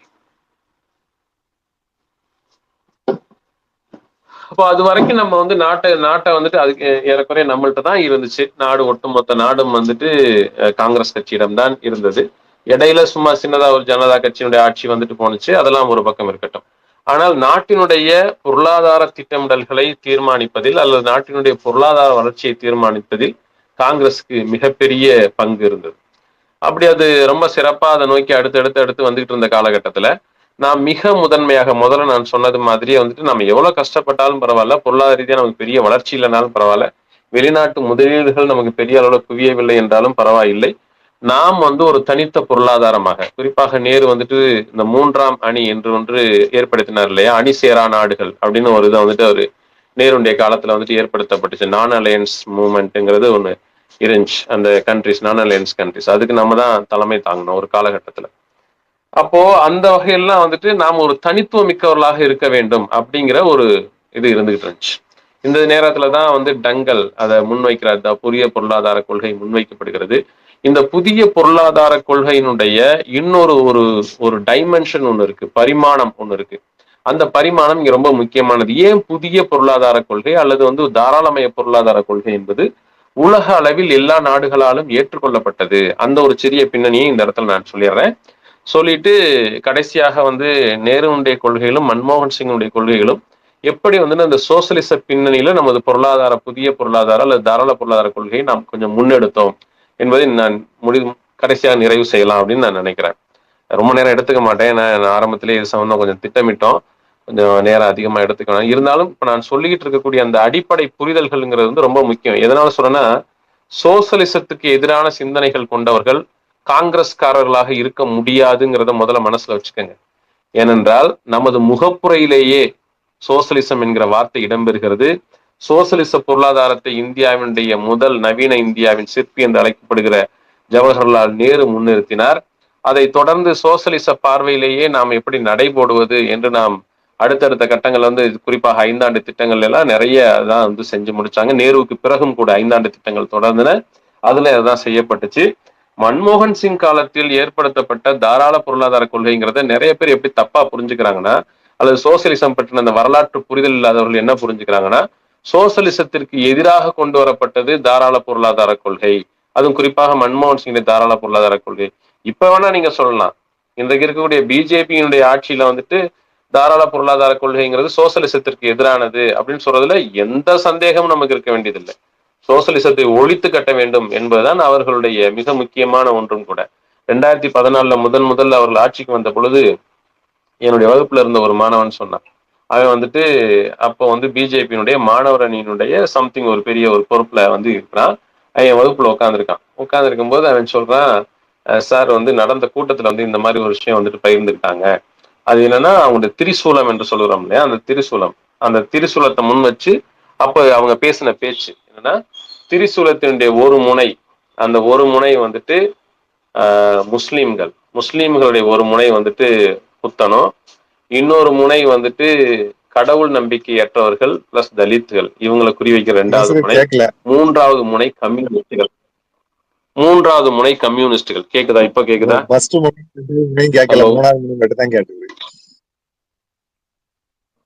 சரி, முதல் முனை வந்துட்டு முஸ்லிம்கள். அந்த திரிசூலத்தினுடைய முதல் முனை 3 கூறான ஆயுதங்கள் அதுல இருக்கும் இல்லையா, 3 கூர் முனைகள் இருக்கும். அதுல முதல் முனையில் முஸ்லிம்களையும், 2வது முனையில் வந்துட்டு தலித்துகளையும் கடவுள் நம்பிக்கையற்றவர்களையும், 3வது முனையில வந்துட்டு கம்யூனிஸ்டுகளையும் நாம் கொள்ள வேண்டும் என்பதுதான் அவர் இலக்காக அவர் நிர்ணயித்தார்கள். அவங்களை பொறுத்த வரைக்கும் சோசலிசம் என்பதோ கம்யூனிசம் என்பதோ மிகவும் எதிரானதொரு நிலைப்பாடு. ஆனால் நம்மை பொறுத்தவரை நமது இலக்கே அதுதான். அந்த இலக்கை அடைவதற்கான வழிமுறைகளுள் ஒன்றாக நாம் தாராள பொருளாதார கொள்கையையும் பயன்படுத்த முடியுமா என்பதை மிகவும் வெற்றிகரமாக சாதித்து காட்டிய, அல்லது வெற்றிக்கு மிக அருகில் நெருங்கிய விதத்தில் சாதித்து காட்டிய அந்த பெருமை டாக்டர் மன்மோகன் சிங் அவர்களை சாரும். அவர் நிதியமைச்சராக இருந்தது தொடங்கி அவர் பிரதமராக பணி செய்த அந்த காலம் வரைக்கும் அதை எவ்வளவு சிறப்பா வந்துட்டு அவங்க கொண்டு போனாங்க. அதுலதான் இப்ப நீங்க பேசின அந்த 100 நாள் வேலை திட்டம், இந்த மாதிரியான நிறைய விஷயங்கள்லாம் அதுக்குள்ள உள்ளடக்கம். அந்த நோக்கம்லாம் எதை முக்கியமாக கொண்டது? வெறுமனே வந்துட்டு இப்ப 100 நாள் வேலை திட்டத்தை எடுத்துக்கங்க. இந்த 100 நாள் வேலை திட்டம் என்பது வெறுமனே ஒரு லாப நோக்கத்தை கொண்டதா? முதலாளித்துவம் என்பதும் தாராள பொருளாதாரவாதம் என்பதும் உலக அளவுல வந்துட்டு அடிப்படையில வந்து லாப நோக்கத்தை கொண்டது. முதலாளித்துவ பொருளாதாரம் என்பதே லாப நோக்கத்தை அடிப்படையாக கொண்டதுதான். அது சமூக நீதியை அடிப்படையாக கொண்டது அல்ல. சமூக நீதியை கடைபிடிப்பதன் மூலம் லாபம் அதிகமாக வரும் என்றால் அவர்கள் சமூக நீதியை கடைபிடிப்பார்கள். ஆனால் சமூக நீதியை கடைபிடிப்பதன் மூலம் நஷ்டம்தான் வரும் அல்லது லாபத்தில் குறைவு ஏற்படும் என்றால் அவர்கள் சமூக நீதியை தூக்கி எறிந்து விடுவார்கள். இது ஒரு முழுமையான ஒரு முதலாளியினுடைய பார்வையில் இருக்கக்கூடிய பொருளாதார கொள்கை. ஆனால் ஒரு சமூக நீதி அடிப்படையில் அணுகுகின்ற அல்லது சோசலிசத்தை அல்லது மக்கள் அனைவரும் இந்த இன்க்ளூசிவ் பாலிசியை வந்துட்டு ஒரு முக்கிய தளமாக கொண்டு இயங்கக்கூடிய அரசியல் புரிதல் கொண்ட ஒரு கட்சியோ தலைவரோ சமூக நீதியா லாபமா என்று வருகிற பொழுது சமூக நீதியை முன்னிறுத்துவதுதான் அவர்களது பொருளாதார கொள்கை. அதே நேரத்தில் லாபத்தை அவர்கள் புறக்கணிப்பவர்கள் அல்ல. ஆனால் லாபத்தோடு சேர்ந்து அல்லது சமூக நீதியோடு சேர்ந்து லாபம் என்பது வருமானால் அதை அவர்கள் அனுமதிப்பார்கள். ஆனால் லாபத்திற்காக சமூக நீதியை தியாகம் செய்ய வேண்டும் என்கிற நிலை வந்தால் சமூக நீதியை அவர்கள் தியாகம் செய்ய மாட்டார்கள். இதுதான் சோசலிஸ்டிக் ஸ்ட்ரக்சர். இந்த சமூக நீதியினுடைய இன்னொரு அரசியல் வார்த்தை தான் நீங்க சோசலிசம்னு நீங்க புரிஞ்சுக்கலாம். இது சமூக நீதின்னு சொல்லிட்டு நம்ம இன்றைக்கு பேசுகிற ஜாதி ரீதியான அல்லது வகுப்புவாரி பிரதிநிதித்துவம் என்று தந்தை பெரியார் முன்வைத்த அந்த கோட்பாடுகள் இன்றைக்கு வந்து ஜாதி ரீதியான இடஒதுக்கீடு, ஜாதி வாரி கணக்கெடுப்பு, அதன் வழியாக வருகின்ற சோசலிஸ்டிக் ஸ்ட்ரக்சர்லாம் இதெல்லாம் ரொம்ப பேஸ். ஆனால் இங்கிருந்து தான் சோசலிசம் தொடங்குகிறது. நல்லா மனசுல வச்சுக்கோங்க. ஜாதி வாரி கணக்கெடுப்பை எப்பொழுது நாம் வலியுறுத்துகிறோமோ அப்பொழுதே நாம் சோசலிசத்தினுடைய அடிக்கட்டுமானத்தை தொடுகிறோம் என்பது பொருள். எனவே அடிப்படையில் சோசலிசத்தின் எதிரிகள் அல்லது சோசலிசத்தை எதிரிகளாக பார்ப்பவர்கள் காங்கிரஸ்காரர்களாக இருக்க முடியாது. அவர்கள் ஒருவேளை இதுவரை அப்படி ஒரு புரிதல் அவர்களுக்கு இருந்தால் அதிலிருந்து மாற்றி சிந்திக்க வேண்டிய கடமை அல்லது புதிதாக இதற்கான தேடல்களை உருவாக்கி கொண்டு அதையெல்லாம் கொஞ்சம் தேடி படிச்சு இந்த வரலாற்றை எல்லாம் படிச்சு புரிஞ்சுக்கிறதுங்கிறது அவர்களுடைய மிக முக்கியமானதொரு கடமையாக இருக்கிறது. அதை தயவு செய்து அவங்க செய்வாங்கன்னு நான் நம்புறேன். ஆனால் எப்பொழுது நீங்கள் சோசியலிசத்தை எதிரியாக கருதி முதலாளித்துவத்தை வளர்க்க வேண்டும் நினைக்கிறீர்களோ, அம்பானி அதானிகளை எல்லாம் இப்ப முழுக்க போட்டெல்லாம் அவங்க கையில முழுசா போயிருது பாத்தீங்களா, இது மாதிரி செய்கிற பொழுது அவர்கள் முழுமையான முதலாளித்துவவாதிகளாக மாறி விடுகிறார்கள். அவர்கள் சோசலிசத்தின் எதிரிகள், அவர்கள் மனித குலத்தின் எதிரிகள், காங்கிரசின் எதிரிகளும் கூட. இதுதான் இன்றைய பின்னணி. இந்த பின்னணியில ஹலோ இல்ல இதை நான் முடிச்சிடறேன். இப்போ மன்மோகன் சிங் ஆட்சி காலத்துல வந்து எதையெல்லாம் அவர் கொண்டு வந்தார் அதை மட்டும் சொல்லிட்டு முடிச்சிடறேன். இந்த லைசன்ஸ் ராஜ் அப்படின்னு அதுக்கு முன்னாடி இருந்துச்சு. எந்த ஒண்ணுனாலும் வந்துட்டு அந்த லைசன்ஸுங்கிறது ஒரு பெரிய தடையாக இருந்து கொண்டிருந்த அந்த நேரத்துலதான் அதனுடைய பெரும்பான்மையான கட்டுப்பாடுகள் வந்துட்டு மன்மோகன் சிங் ஆட்சி காலத்தில் நீக்கப்பட்டன. அதாவது மெயினா அவர் என்ன செஞ்சாரு அப்படின்னா, அந்நிய முதலீடுகளை வந்துட்டு உள்ள கொண்டு வரதுல வந்து அதற்கு முன்பு வந்து தீவிரமான கட்டுப்பாடுகள் இருந்தது. ஒரு சுயசார்போட தான் ஒரு நாடுங்கிறது வந்து எந்திரிச்சு வரணும் அப்படின்னு ஒரு தீவிரமான கட்டுப்பாட்டை நமக்கு நாமே விதித்து கொண்டிருந்தோம். அதனால இங்க இருக்கக்கூடிய அந்த வளர்ச்சி என்ன இருந்துச்சோ, நம்ம கிட்ட என்ன பொருளாதார பின்புலம் இருந்துச்சோ அதை வச்சு மட்டுமே வளர்றது அப்படின்னு நீங்க சிம்பிளா புரிஞ்சுக்கலாம். சிம்பிளா சொல்லணும்னா இந்த மாதிரி புரிஞ்சுக்கலாம். எப்படின்னா, இப்ப நம்ம ஒரு வீடு கட்டுறோம், நம்மளா சம்பாரிச்சு என்னைக்கு காசு சேர்த்து வீடு கட்டுறோமோ அன்னைக்குதான் நமக்கு வீடு அப்படின்னு பாக்குறது ஒரு பார்வை. ஆனால் அதே நேரத்துல நம்ம கிட்ட இவ்வளவு சம்பாத்தியம் இருக்குது, நம்மளால மாசம் மாசம் வந்துட்டு வீட்டுக்காகன்னு சொல்லிட்டு இவ்வளவு வந்து ஒதுக்க முடியும். ஏன்னா இப்ப ஒரு வாடகை வீட்டுல இருக்கோம்னு வச்சுக்கோங்களேன், வாடகை வீட்டுல வந்து ஒரு 7,000 நான் வாடகை கொடுத்துட்டு இருக்கிறேன். இந்த 7,000 வாடகையை வந்துட்டு நான் ஒரு இஎம்ஐயா கன்வெர்ட் பண்ணிட்டு இப்பவே நான் ஒரு சொந்த வீட்டுக்கு போயிட முடியும். ஒரு குறிப்பிட்ட வருஷத்துக்கு அப்புறம் எனக்கு ஒரு வீடு இருக்கும், இப்பவே நான் சொந்த வீட்டுல வாழ்றேங்கிற ஒரு உணர்வு எனக்கு இருக்கும் அப்படின்னு நினைச்சு கடனை நீங்க வங்கிட்ட இருந்து வாங்குறது அல்லது அந்நியர்கள் மற்ற நம்ம நண்பர்கள்ட்ட இருந்து வாங்குறது, உறவினர்கள்ட்ட இருந்து வாங்குறது, அப்படி அவர்களுடைய பணத்தை ஒரு முதலீடாக கொண்டு நமது பொருளாதார வளர்ச்சியை அல்லது நமது வீடு இந்த மாதிரியான கட்டுமான வளர்ச்சிகளை முன்னெடுப்பது. இது ரெண்டுல எது புத்திசாலித்தனம் அப்படின்னு சொல்லி பார்த்தா, நமக்கு வந்துட்டு சொந்த வீடு என்பதுதான் கனவு. நம்ம ஒண்ணு அந்த வீட்டை வந்துட்டு வாங்கி விற்கிறதுங்கிறது நமக்கு நோக்கம் இல்லை. அதாவது வந்து ஒரு ரியல் எஸ்டேட் காரங்க வந்துட்டு எல்லா இடங்கள்லையும் வீடு கட்டி விற்கிறது மாதிரி ஒரு வீடே இல்லாத ஒரு ஏழையோ ஒரு நடுத்தர வர்க்கத்தை சேர்ந்த ஒருத்தரோ அவர் வீடு கட்டுவது என்பது வீட்டை விற்பதற்காக அல்ல, அவர் சொந்தமாக வாழ்வதற்கு.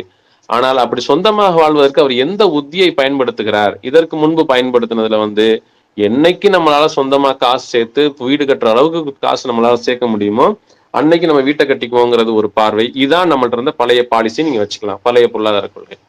ஆனால் மன்மோகன் சிங் காலத்துல வந்துட்டு அது அப்படியே வந்துட்டு என்ன செய்யறோம்னா, விரைவில் நாம் முன்னேறுவதற்கு நாம வந்து சம்பாதிக்கிறோம், இந்த சம்பார்த்தனை ஒரு குறிப்பிட்ட பகுதி புத்திசாலித்தனமாக ஒதுக்கினால் நாம் மிக விரைந்த பொருளாதார வளர்ச்சியை பெற முடியும் அப்படின்னு திட்டமிடப்பட்டதுதான் மன்மோகன் சிங் காலத்தில் ஏற்படுத்தப்பட்ட புதிய தாராள பொருளாதார கொள்கை. இந்த கொள்கை வந்து என்ன செஞ்சுன்னா, குறிப்பாக அந்நிய முதலீடுகளை, அதாவது நம்ம எப்படி இந்த பேங்க்ல வந்துட்டு நம்ம அந்த நிதியை நாம் பயன்படுத்திக் கொள்கிறோமோ, மற்றொரு நிதி அது மாதிரி வெளிநாடுகள் இருக்கக்கூடிய நிதியை வந்துட்டு பயன்படுத்தி இந்தியாவுடைய வளர்ச்சியை வேகப்படுத்துவது, இதுதான் ரொம்ப முக்கியம். இந்த புதிய பொருளாதார கொள்கையுடைய அடிப்படை புரிதலே இதுதான். இதை மட்டும் சொல்லிட்டு நான் நிறைவு செஞ்சிடறேன்.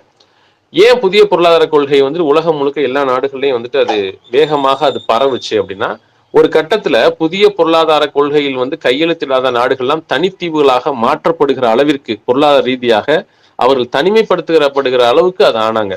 இன்னைக்கு முதலாளித்துவனுடைய மிகச்சிறந்த கூறுகளில் அதுவும் ஒன்று. இன்றைக்கு விமர்சிக்கப்படுகிற கூறு அதுதான்னா கூட மிகச்சிறந்த கூறுகள்ல அதுவும் ஒன்று. உலக சமுதாயத்தை ஒருங்கிணைத்ததில் இந்த புதிய பொருளாதார கொள்கைக்கு மிக முக்கிய பங்குண்டு. Please kindly note my words, mark my words.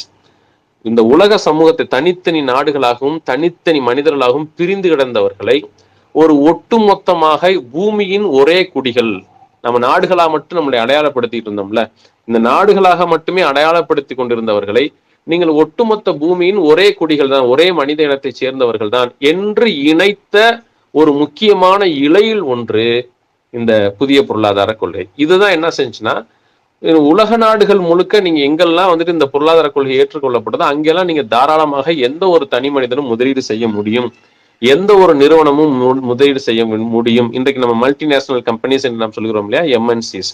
இந்த எம்என்சிஸ் வந்துட்டு அவங்களுடைய கார்பரேட் ரெஸ்பான்சிபிலிட்டில வந்து மிஸ் பண்றாங்க, அதை ஒழுங்கா செய்ய மாட்டேங்கிறாங்க, அந்த சட்டப்படி அவங்க நடந்துக்காம அந்த லூப் ஹோல்ஸை யூஸ் பண்றாங்கிறதெல்லாம் அப்புறம். ஆனால் சட்டம் என்பது அவர்கள் இப்படித்தான் நடந்துக்கணும்னு இருக்குது. சட்டமே தப்பாலாம் இல்லை. சட்டம் வந்துட்டு இல்ல நீங்க இந்த மாதிரியான சில காரியங்கள்லாம் செய்யணும். நீங்க ஒரு நிறுவனத்தை ஆரம்பிச்சீங்கன்னா அதை சுத்தி இத்தனை மரங்கள், நீங்க இத்தனை லட்சம் மரங்கள் நட்டுருக்கணும், இத்தனை 1000 மரங்கள் நட்டுருக்கணும், அதை நீங்கள் பராமரிக்க வேண்டும், இந்த பதில நீங்க அதை செய்யணும், இதை செய்யணும், அந்த மாதிரி சில சோசியல் ரெஸ்பான்சிபிலிட்டிஸோட தான் அந்த இதை வந்துட்டு அனுமதிக்கப்படுகிறது. அதுல எந்த மாதிரியான நிறுவனங்களை அனுமதிக்க வேண்டும் என்பதில் நாம் சில பிழைகளை செய்திருக்கிறோம். அது இந்த நேரத்துல பேசுறதுக்கு வந்து போதுமான நேரம் இல்லை. அதுல எந்த மாதிரியான நிறுவனங்களை உலக நாடுகள் வந்துட்டு முதலீடு, அந்நிய முதலீடுன்னு வரும்போது எந்த மாதிரி நிறுவனங்களை அனுமதித்தால் நமது நாட்டிற்கு நல்லது, even though they are fulfilling the social responsibility, what kind of the industry should be allowed in our territory அப்படிங்கிறதுல வந்துட்டு ரொம்ப தெளிவா இருந்தவங்க சீனா. நம்ம நினைச்சிட்டு சீனா வந்துட்டு ஒரு பொது உடைமை தேசம். எஸ், அப்சல்யூட்லி, அது ஒரு சீனாங்கிறது ஒரு கம்யூனிஸ்ட் நாடு தான். ஆனால் அவர்கள் இந்த புதிய பொருளாதார கொள்கையை அனுமதிக்கிறார்கள். அங்கேயும் புதிய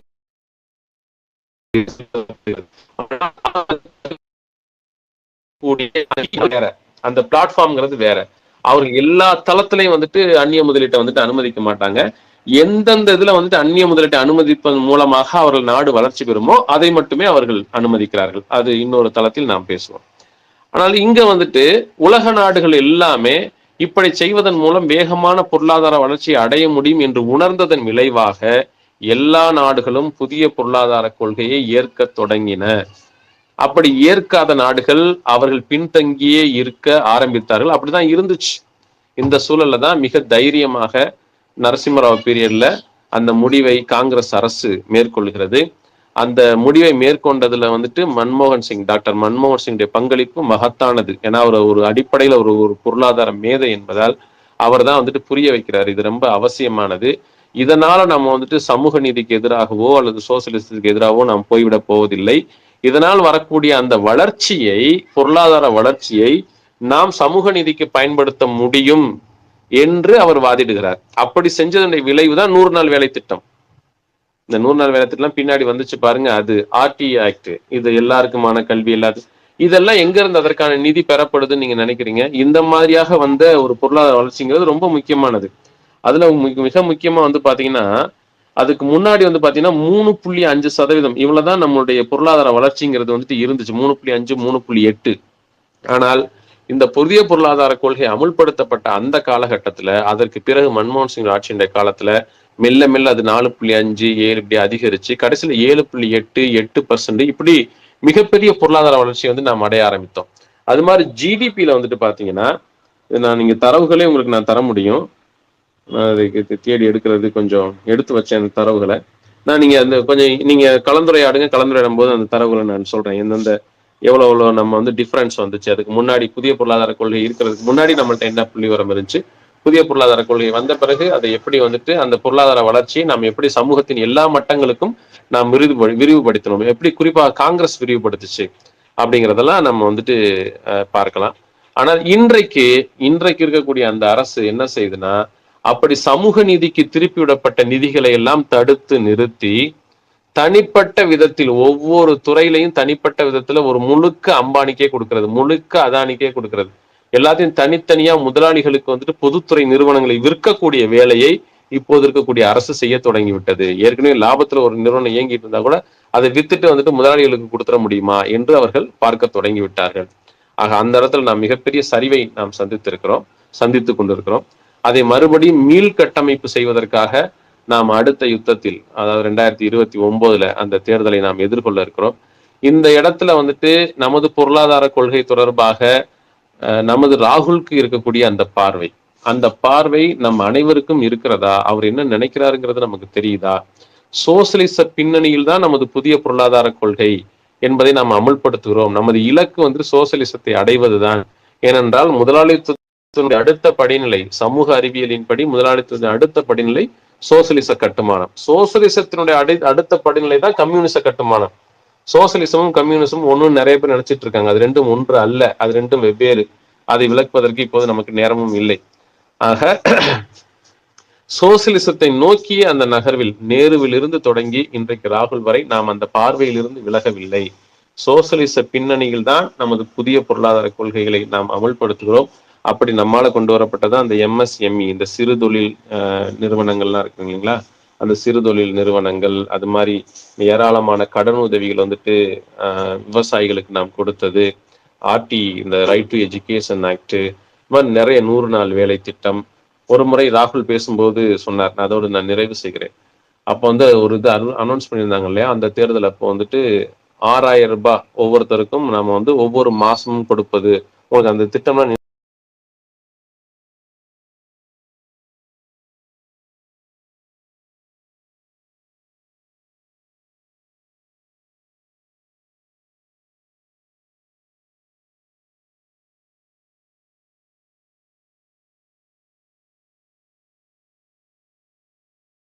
நினைவுல இருக்குமான்னு எனக்கு தெரியல.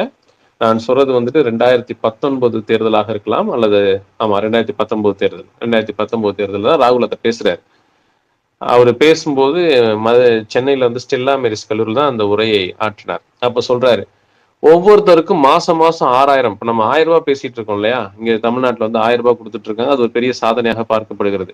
காங்கிரஸ் அப்போ தன்னுடைய தேர்தல் அறிக்கையிலேயே அறிவித்தது 6000 ரூபாய் ஒவ்வொரு ஏழை குடும்பங்களுக்கும் மாதம் மாதம் வழங்கப்படும். அப்படி வழங்கப்படுகின்ற அந்த தொகை எப்படி ஒரு பொருளாதார சுழற்சியை உருவாக்கும் என்று ராகுல் அதுல விலைக்கு பேசினார்.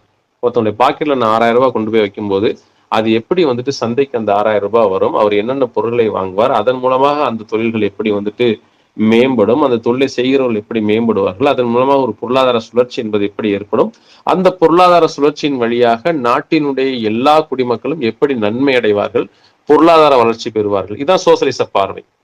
இந்த சோசலிச பார்வையோடு நமது புதிய பொருளாதார கொள்கையை நாம் எப்படி சிறப்பாக வெற்றிகரமாக அமுல்படுத்த முடியும் என்கிற அந்த பார்வையிலேயே தொடர்ந்து காங்கிரஸ் கட்சி இயங்குகிறது. அதற்கான முதல் தோற்றுவாயை அல்லது அதற்கான முதல் சுழியை போட்டதுல டாக்டர் மன்மோகன் சிங்கிற்கு மிகப்பெரிய பங்களிப்பு என்பது இருக்கிறது. இப்பொழுது நாம் எப்படி வந்துட்டு ஒரு காலத்துல சோசலிசம் அல்லது கம்யூனிசத்தை தவிர நாங்கள் வேறு எதையுமே தொடமாட்டோம் என்று சொன்ன சைனா எப்படி அங்கே புதிய பொருளாதார கொள்கையை அமுல்படுத்தி இன்றைக்கு உலகத்தின் மிகப்பெரிய அமெரிக்காவிற்கே சவால் விடுகிற மிகப்பெரிய சக்தியாக வளர்ந்திருக்கிறதோ, அது மாதிரி இந்த புதிய பொருளாதார கொள்கை என்கிற அந்த ஒரு முக்கியமான அந்த ஆயுதத்தை மிகச் சரியாக நாம் பயன்படுத்துகிற பொழுது அல்லது சரியான தத்துவவாதிகளின் கைகளில் அது இருக்கிற பொழுது இந்தியா ஒரு சோசலிச பயணத்தை மிகவும் வெற்றிகரமாக மேற்கொள்ளும் என்பதற்கு கடந்த காலத்தில் டாக்டர் மன்மோகன் சிங் அவர்களுடைய ஆட்சி மிகச்சிறந்த ஒரு உதாரணமாக இருக்கிறது. இனி வருங்காலத்திலும் அதை இன்னும் மேன்மைப்படுத்தி அதை இன்னும் சிறப்புடன் அதை செம்மைப்படுத்தி அடுத்த கட்டத்திற்கு நகர்த்தி செல்வதில் காங்கிரஸ் மிக முக்கிய பங்காற்றும் என்று நாம் நம்புகிறோம்.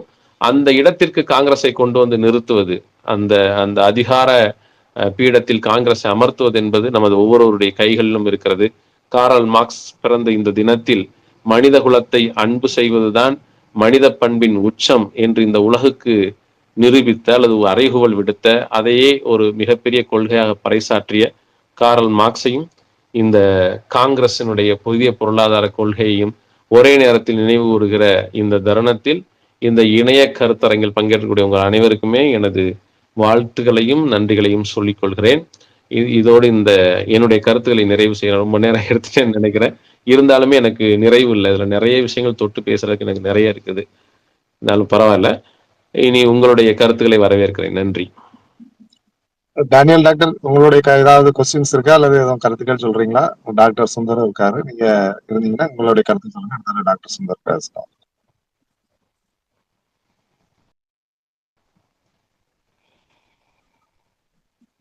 டாக்டர் சுந்தர் சார், நீங்க உங்களுடைய கொஸ்டின்ஸ் இருந்தா கொஸ்டின்ஸ் கேளுங்க. ஏதாவது சின்ன பாயிண்ட்ஸ் இருந்தாலும் சொல்லாருங்க.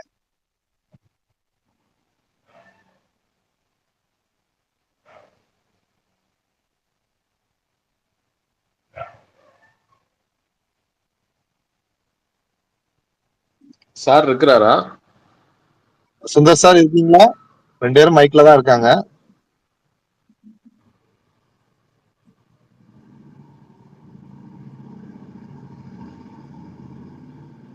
இந்த மன்மோகன் சிங்கோட அந்த இது சொன்னேன் இல்லையா, அதுல வந்துட்டு அந்த முக்கியமான அவருடைய பார்வையை பாருங்க. இது மட்டும் சொல்லிடுறேன்.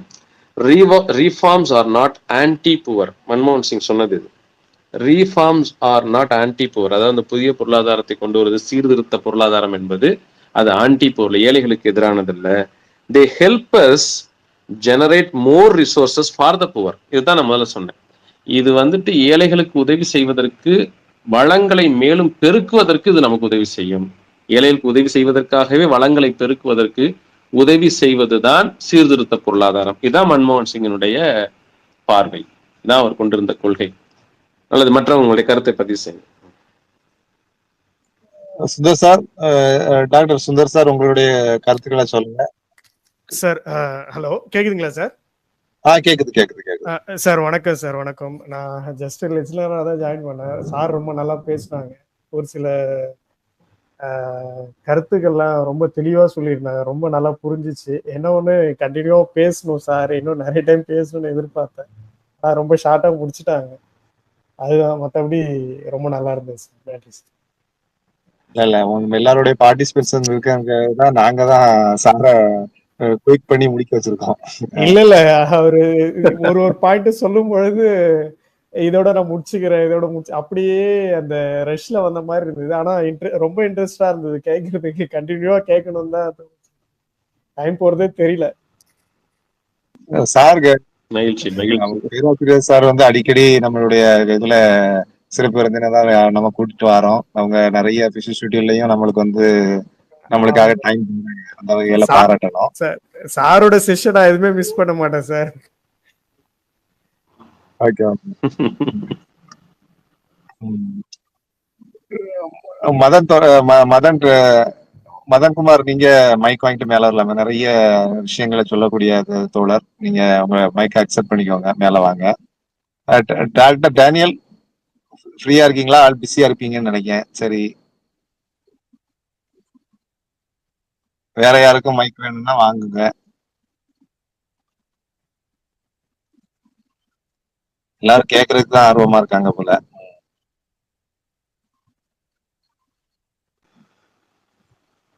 மகிழ்ச்சி மகிழ்ச்சி.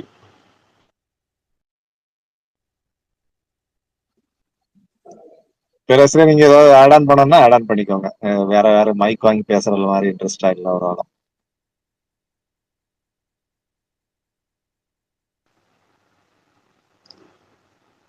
வணக்கம் தோழர். டேனியல் சார் வந்துட்டு, ஹலோ சார், டேனியல் சார் இருக்கீங்களா லைன்ல? இல்ல, அவங்க ஏதோ பிஸியா இருக்காங்கன்னு நினைக்கிறேன். மதன்குமார் தோழர் வந்திருக்காங்க. மதன்குமார் தோழர், உங்களுடைய அவருக்கு சொல்லுங்க. 2 பேர் கருத்தை பகிரட்டும், 2 பேர் பேசட்டும். ஓகே. சோசியலிச பின்னணியில் தாராள பொருளாதார கொள்கை தலைப்புல பேச கூப்பிட்டுருக்கீங்க. நன்றி. பண்ண சாதனைகள் பல பல இதுல இருந்தா இனிமே வந்து ராகுல் காந்தி இப்போ சொல்ற மாதிரி பழைய இதை அடுத்த கட்டத்துக்கு எப்படி எடுத்துட்டு போகணும், அந்த மாதிரி ஒரு ரிஃபார்ம்ஸை வந்து நிறைய விஷயங்கள் அவர் பேசினாரு. எக்ஸாம்பிள் வந்து கொடுத்துருந்தது. இந்த சோசியலிச பின்னணியில பேசும்போது எனக்கு இருந்தது வந்து ஃபர்ஸ்ட் வந்தது வந்து எனக்கு 2 இது ரொம்ப பிடிச்சிருந்தது. பண்ண ஒரு கவர்மெண்ட்டாக ஒரு ரிஃபார்ம் பண்ணது வந்து இன்சூரன்ஸ் வந்து லைஃப் இன்சூரன்ஸ் வந்து கொண்டு வந்தது. 56 வந்து ஒரு பப்ளிக் செக்டரை நிறைய ப்ரமோட் பண்ணாங்க. பிஎஸ்யூஸ் வந்து பல இதில் ப்ரமோட் பண்ணது, பேங்க் நேஷனலைஸ் பண்ணது, இந்த மாதிரி இது வந்து சில விஷயங்கள் ரொம்ப நல்லா இருந்துச்சு. இந்த 5 ஆண்டு திட்டங்களில் வந்து கொண்டு வந்தது. இப்போ அந்த ஊரக உளவுராட்சித்துறையாக இருக்கட்டும், அதுவுமே காங்கிரஸ் இதில் கொண்டு வந்த இதில் தான் இருக்குது. ஸோ இது வந்து சோசியலிச பின்னணியில் சோசியலிஸ்ட் கவர்மெண்ட் வந்து பெஸ்ட் சோசியலிஸ்ட்னா நேரு தான் இந்தியாவை பொறுத்த வரைக்கும். ஸோ நிறைய நான் கேட்டுட்டு இருந்தேன். நான் பாதியில தான் ஜாயின் பண்ணேன். வேற எதை பற்றி பேசிட்டு இருந்தீங்கன்னு எனக்கு தெரியல, கூப்பிட்டதுனால வந்தேன். Okay okay okay okay. இல்ல, இது வந்து ரெக்கார்டிங் ஸ்பேஸ் தான், அதனால நீங்க கேட்கலாம். வேற அதனால ஒன்றும் பிரச்சனை கிடையாது. இல்ல, இது வந்து இன்னைக்கு வந்து நம்ம காரல் மார்க்ஸுடைய பிறந்த நாளுங்கிறதுனால அவருடைய சித்தாந்தத்தையும் கொஞ்சம் விஷயங்களை பேசி அதன் இதெல்லாம் காங்கிரஸ் எப்படி பயணிச்சிருக்குது. 2வது வந்து தாராளமயமாக்கல் கொண்டு வந்ததுனால ஒட்டுமொத்தமா இத சோசியலிசத்தை புறந்தள்ளிட்டோமாங்கிறத மக்களுக்கு புரிய வைக்கணுங்கிறதுக்காக தான் இந்த தலைப்பை நம்ம எடுத்தோம். அதன் அடிப்படையில தான் நம்ம பேராசிரியர் வந்து இன்னைக்கு உரையாற்றி இருக்கிறாங்க. இன்னைக்கு அது சோசியலிசத்தையும் நம்ம எப்படி பேலன்ஸா கொண்டு போனோம், ஒவ்வொரு திட்டங்கள்லையும் நம்ம அந்த சோசியலிச கொள்கைகள் எப்படி இம்ப்ளிமெண்ட் பண்ணப்பட்டதுங்கிறத நம்ம தோழர் நம்ம பேராசிரியர் வந்து தெளிவா எடுத்து சொன்னாங்க. அதுல வந்து இன்னைக்கு பாத்துட்டீங்கன்னா அதெல்லாம் நம்ம சோசியலிச கொள்கையினுடைய அடிப்படையில தான் இந்த 100 நாள் வேலை வாய்ப்பு திட்டம்லாம் கொண்டு வந்தோம். நம்ம ஒழுங்குமுறை விற்பனை கூடங்கள் மூலமாக விவசாயிகளுக்கு குறைந்தபட்ச ஆதார விலையை கொடுத்தோம். அதே போல ஒவ்வொரு விஷயங்களா இன்னைக்கு வங்கிகள் வந்து பொது உடைமையாக்கப்பட்டது. அதே போல இது பிஎஸ்என்எல்லாம் வந்து தமிழ்நாடு இந்தியா ஃபுல்லா எல்லா தலைநகரங்கள்லயும் ஒரு மிகப்பெரிய ஒரு கட்டமைப்பை நம்ம ஏற்படுத்தி இருக்கோம். அதே போல ரயில்வே வந்து மிகப்பெரிய ஒரு பொருளாதார ஒரு ஒரு மிகப்பெரிய வேலை வழங்கக்கூடிய ஒரு இதாகவும் நிறைய மக்களுக்கு அந்த பயணத்தை குறைந்த கட்டணத்துல அவங்க அந்த குறிப்பிட்ட இடத்தை போய் அடைகிறதுக்கான வாய்ப்பையும் நம்ம ஏற்படுத்தி கொடுக்குறோம். இப்படி நிறைய விஷயங்கள் வந்து நம்ம அந்த பொதுத்துறை நிறுவனங்களால தான் சாதிக்க முடிஞ்சிச்சு. பாத்துட்டீங்கன்னா அந்த ஒவ்வொரு விஷயங்கள் இன்னைக்கு மருத்துவமா இருக்கட்டும், எல்லா விஷயங்களுமே அந்த பொதுத்துறை நிறுவனங்களால மட்டும்தான் முடியுது. அதுல வந்து எக்ஸாம்பிள்லாம் சொன்னாங்க. இதுல டிரான்ஸ்போர்ட்டா இருக்கட்டும், எல்லா இருக்குதுலயுமே பிரைவேட்டும் இருக்குது, இதுலயும் இருக்குது. ஆனா வந்து மக்களுக்கு சேவை செய்யக்கூடிய விஷயங்கள் வந்து நம்ம பொதுத்துறை நிறுவனங்கள் மூலமா தான் அந்த சேவை செய்யக்கூடிய விஷயங்களை நம்ம பண்ண முடியுதுங்கிறதெல்லாம் தெளிவா பேராசிரியரும் எடுத்து சொன்னாங்க. இதுதான் அந்த கான்செப்ட், அதில் உள்ள கான்செப்ட். வேற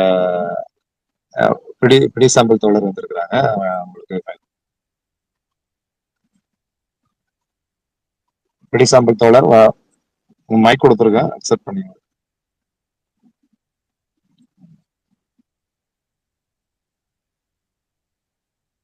தோழர் வணக்கம், பிடி சாம்பிள் தோழர் வணக்கம். வணக்கம் ஆண்ட, எப்படி இருக்கீங்க? சௌக்கியமா? ரொம்ப நாள் ஆச்சு பேசி. நல்லா இருக்கு, நல்லா இருக்கும். உங்க ஊர் வரையே வந்தேன், ஆனா உங்களை பார்க்க முடியல. சரி, ஞாபகம் வச்சுக்கிறதுக்கு நன்றி. நம்பர் இல்லை, இதில் பேச முடியல. லாஸ்ட் வீக் வரையே வந்துட்டு ரிட்டர்ன் வந்தேன் வேதாபுரம் வரைய. சரி, டிஎம் பண்ணி விடுவேன், நம்பர் டிஎம் பண்ணி விடுவோம். ஓகே. இது இன்னைக்கு வந்து பிறந்த நாளில் இந்த தலைப்படுத்திருக்கீங்க, வாழ்த்துக்கள். ஒன்று, இந்தியாவோட முதல் பிரதமரே நேரு தான். அவரே வந்து என்னோட எப்படி சொல்கிறேன்னா மார்க்ஸோட லெனினோட தொடர்ச்சியை தான் நான் பார்க்குறேன். ஏன்னா இங்கே வந்து இந்தியாவில் வந்து பார்த்திங்கன்னா ஒரு யூஎஸ்எஸ்ஆரை பேஸ் பண்ணி தான் என்ன பண்ணுறோம், நிறைய திட்டங்கள் வந்து நடைமுறைப்படுத்துகிறார் லெனின். இவர்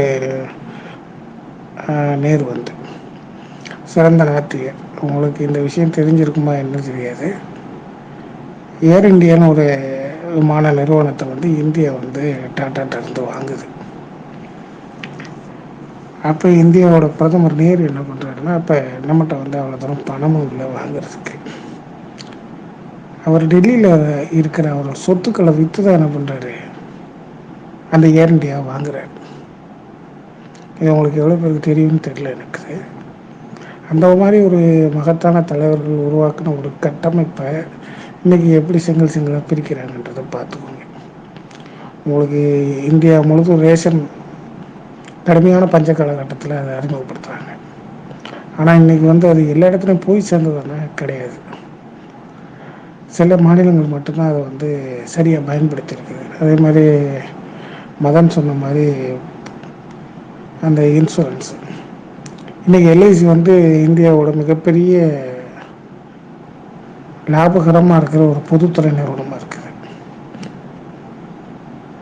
அதே மாதிரி இன்றைக்கி இந்தியாவில் இருக்கிற பெரும்பாலான ஐஐடிகள் வந்து அவர் காலத்தில் தான் உருவாக்கப்பட்டது. அதற்கான விதை போட்டது அவர். உலகத்தரம் வாய்ந்த பல்கலைக்கழக கல்வி நிலையங்களை ஏற்படுத்தினாங்க. ஆனால் இன்றைக்கி அதோட கட்டமைப்பை சிதைக்கிறதே வந்து ஒரு வேலையாக வச்சுக்கிட்டு ஒரு கூட்டம் செயல்பட்டுக்கிட்டு இருக்குது.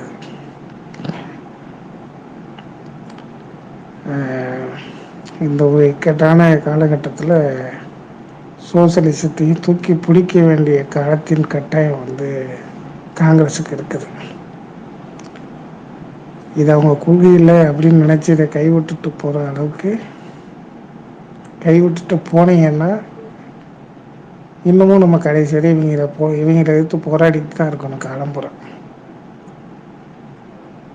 எப்படி ஒரு பிஎஸ்என்எல் அழைச்சாங்களோ அந்த மாதிரி தொடர்ச்சியாக அந்த மாதிரி நிறுவனங்களை வந்து என்ன பண்ணுவாங்க, அழைச்சிக்கிட்டே தான் இருப்பாங்க.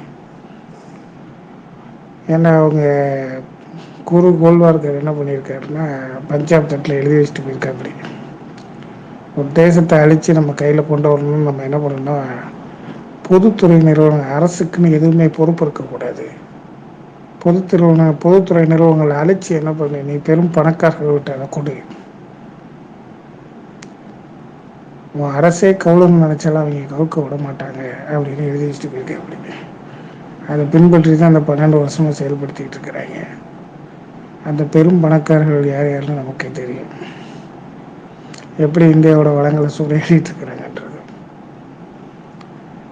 ஆனால் இப்போ காங்கிரஸுக்கு இது சரியான பாதை தான். இதில் இன்னும் வலுவாகவும் களத்தில் போராடியும் ஜெயிக்க வேண்டிய இடத்துல காங்கிரஸுக்கு காலத்தின் கட்டாயம் இருக்குது. அதை கண்டிப்பாக பண்ணுவாங்கன்னு நம்புவோம். வாய்ப்புக்கு நன்றி என்றால். நன்றி தோழர். நான் வந்து ஒரு இதை சொல்றேன். நம்ம திருநெல்வேலியில டாக் மெம்பர்னு சொல்லுவாங்க. அதாவது பிஎஸ்என்எல்ல வந்து டெலிகாம் அட்வைசரி கமிட்டின்னு ஒன்று உண்டு. அதுல டாக் மெம்பர்னு சொல்லுவாங்க. அந்த மீட்டிங் நம்ம போயிருக்கும் போது முன்னால வந்து பிஎஸ்என்எல் அலுவலகம் நான் வந்து போன் வச்சிருக்க நேரம் பில் கட்டும் போதெல்லாம் பிஎஸ்என்எல் வந்து ஒரு பெரிய ஒரு கட்டமைப்பா இருந்துச்சு. அந்த ஆபீஸ்க்குள்ள ஒரு மிகப்பெரிய ஒரு ரம்மியமா இருக்கும். தலையில ஈரமே காயாம ஆபீஸ்ல வந்து உட்காந்து தலையை விரிச்சு போட்டு காய வச்சுக்கிட்டு ஒரு கூட்டம் உட்காந்துருந்தது அந்த பிஎஸ்என்எல் ஆபீஸ்ல. நீங்க ஒரு கேள்வி கேட்டா கூட பதில் சொல்ல மாட்டாங்க. அப்படித்தானே ஆட்டோஸ்? இல்ல குறைதீர்ப்பு கூட்டத்துக்கெல்லாம் போயிருக்கீங்களா? ரெண்டார்பேட்டையில என்னது ரெண்டார்பேட்டையில குறை தீர்க்கும் கூட்டத்துக்கெல்லாம் போயிருக்கீங்களான்ற? இல்ல நான் இது சொல்ல வரேன். அது ஆபீஸ் வந்து முன்னால ரொம்ப ரம்மியமா இருக்கும். ஃபுல் அண்ட் ஃபுல் ஏசியான ஒரு ஆபீஸ். இன்னைக்கு வந்து அதே ஆபீஸ்க்குள்ள இன்னைக்கு போறோம். அந்த ஆபீஸினுடைய இதே சீர்குலைஞ்சு போயிட்டு இருக்குது. கிரவுண்ட் ஃப்ளோர் ஃபேன் வந்து கூட ஓடாது, பாலடைஞ்ச பில்டிங்கா இருக்கும். ஃபேன் கூட ஓடாது, ஜென்ரேட்டர் வசதி கிடையாது. கரண்ட் போச்சுன்னா அப்படியே உட்காந்துருக்க வேண்டியதுதான். இன்னைக்கு வந்து அந்த ஆபீஸ்ல கிரவுண்ட் ஃப்ளோரை வந்து ஒரு பேங்குக்கு இன்னைக்கு வந்து வாடகை கொடுத்துருக்காங்க. அதுக்கு உள்ள ஸ்ட்ரக்சர் இது பண்ணிட்டு இருக்காங்க போலுக்கு மாதிரி. அதுக்கு மேல உள்ள ஃப்ளோர்ஸ் தான் பிஎஸ்என்எல் யூஸ் பண்ணுது. பிஎஸ்என்எல்லையும் எம்ப்ளாயிஸ் வந்து ரொம்ப கம்மியாக்கிட்டாங்க. ரெண்டாவது வந்து பிஎஸ்என்எல்ல வந்து அந்த ஃப்ளோரை கிளீன் பண்ற அந்த மெயின்டெனன்ஸுக்கு கூட ஆள் இல்லாம அந்த ஆபீஸே ஒரு களை இழந்து போயிருக்குது. அதெல்லாம் பார்க்கும்போது நம்மளுக்கு கண்ணீர் வருது. எப்படி ஒரு கட்டமைப்பை உருவாக்கி வச்சிருந்த ஒரு ஆபீஸ் இன்னைக்கு வந்து இவ்வளவு கேவலமா இருக்குது. அப்படி இருந்தாலும் இன்னைக்கு வந்து பல இக்கட்டான சூழ்நிலைகளை பிஎஸ்என்எல் கடந்து சென்றாலும் அதுல வந்து ஒரு பெரிய ஆறுதலான விஷயம், பிஎஸ்என்எல் வந்து இன்னைக்கும் நமது திருநெல்வேலியினுடைய அந்த மாவட்டம் மற்றும் தென்காசி மாவட்டம் இணைந்த ஒரு பகுதி, ஒரு லாபத்தை ஈட்டக்கூட ஒரு பகுதியாக நாம் இருக்குங்கிறது ரொம்ப ஆறுதலா இருந்துச்சு. ரொம்ப இதா இருந்துச்சு. தமிழகத்திலேயே 2வது வருவாய் ஈட்டக்கூடிய பகுதியாக திருநெல்வேலி இருக்குங்கிற ஒரு ஆறுதல் அன்னைக்கு நமக்கு கிடைச்சிச்சு. ஃபர்ஸ்ட் மதுரை நினைப்ப சொன்ன மாதிரி எனக்கு ஞாபகம். 2வது இது வந்து நமது திருநெல்வேலி மாவட்டம் இருக்குது. இருந்தாலும் நாங்கள் பெரிய இடர்பாடுகளுக்கு இடையில் தான் நாங்க வந்து வேலை பார்த்துக்கிட்டு இருக்கிறோம். நிறைய ஃபெசிலிட்டிஸ் எங்களுக்கு கிடைக்க இல்லாட்டியும் நாங்க அதை ஸ்ட்ரக்சர் ஓரளவு பண்ணி இவ்வளவு வருமானத்தை ஈட்டு இருக்கிறோம்ங்கிறத சொன்னாப்ல. அது மட்டும் இல்லாம ஏழை எளிய குழந்தைகளுக்கு வந்து இந்த இன்டர்நெட் வசதி ஃப்ரீயா பண்ணி கொடுக்குற ஒரு ஸ்கீம் இருக்குது. அதுக்கு எம்பி அவர்கள் வந்து ஒரு 20 குழந்தைகளுக்கு அதை ஸ்பான்சர் பண்ணியிருக்கிறாங்க. அதையும் நீங்க பண்ணுங்கன்னாப்ல. அதுக்கும் சிலர் உதவி பண்ணினாங்க. இப்படி வந்து சில விஷயங்களை வந்து அப்படி பிஎஸ்என்எல் மாதிரி உள்ள விஷயங்கள் வந்து சில பொது விஷயங்களை பண்றதுக்கான வாய்ப்புகளையும் மக்களுக்கு ஏற்படுத்தி கொடுக்குது. இந்த விஷயங்கள் எல்லாமே நம்ம பிஎஸ்என்எல் பண்ணிட்டு இருக்காங்க. பிஎஸ்என்எல் அதுக்காக ரொம்ப மோசமா இருக்குங்கிறதெல்லாம் கிடையாது. ஒரு சில அதிகாரிகள் தப்பா நடந்திருக்கலாம், சில கட்டமைப்புகள்னால அது பாதிக்கப்பட்டிருக்கலாம். ஆனா வந்து பிஎஸ்என்எல் வந்து தரமான சேவை கொடுத்ததை நம்ம மறுக்க முடியாது. சில அதிகாரிகளுடைய குறைபாடுகளை வந்து நம்ம கேவலமா பேசுறது, அந்த ஒரு நிறுவனத்தை கேவலப்படுத்தி பேசுறது அது முறையா இருக்காதுன்னு நினைக்கிறேன். பிஎஸ்என்எல் வந்து நீங்க இந்த அலுவலகங்கள் எல்லா அலுவலகங்களுமே இவ்வளவு கம்பீரமாக கட்டமைச்சோம். இந்த அலுவலகங்கள்லாம் இன்னைக்கு என்ன நிலையில இருக்குன்னு பார்க்கும்போது ரொம்ப கேவலமா தான் இருக்குது. அதே போல பிஎஸ்என்எல் வந்து செல்வன்ங்கிறத கொண்டு வந்ததுக்கு பிறகும் அந்த சிம் கார்டு வாங்குறது மிகப்பெரிய ஒரு நம்மளுக்கு இதாதான் இருந்துச்சு. அந்த சிம் கிடைச்சாலே நம்மளுக்கு என்னமோ பெரிய விஷயம் கிடைச்ச மாதிரி நாங்கள்லாம் ஒரு காலத்துல அதை இது பண்ணோம். அதாவது ஏர்டெல் இதுகள் எல்லாம் சிம் ஈஸியா கிடைச்சிடும். ஆனா பிஎஸ்என்எல் சிம் கிடைக்கணும்னா நம்ம அதுக்காக புக் பண்ணி காத்திருக்கக்கூடிய ஒரு சூழ்நிலை எல்லாம் இருந்தது. இன்னைக்கு வந்து பிஎஸ்என்எல் வந்து அவ்வளவு காம்படிட்டா இருக்கான்னா 3Gக்கு மேல 4G கொடுக்கறதுக்கு இன்னைக்கு எவ்வளவு கஷ்டப்பட்டு 4G கொடுக்குறாங்க அப்படி நிறைய விஷயங்கள்லாம் இன்னைக்கு இருக்கு. ஆனா அது அந்த இதுல உள்ள போனதுனால அதை பற்றிய தகவல்களை நம்ம சொல்ல வேண்டியது இருந்துச்சு. பேராசிரியர் எதுவும் கருத்து இருந்தா நீங்க சொல்லலாம்.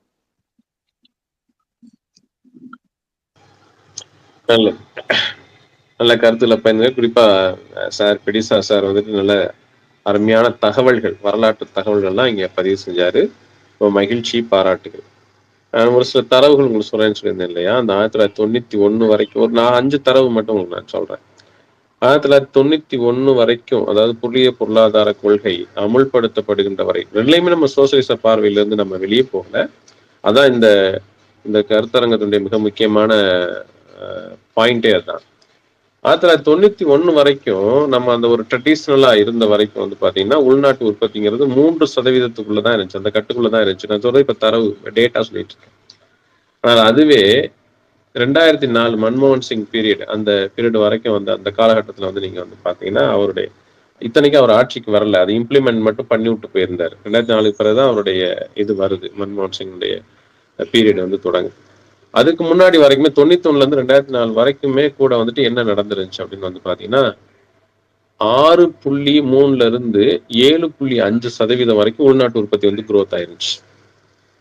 2 மடங்கு உள்நாட்டு உற்பத்தி வந்து அதிகரிச்சிருச்சு.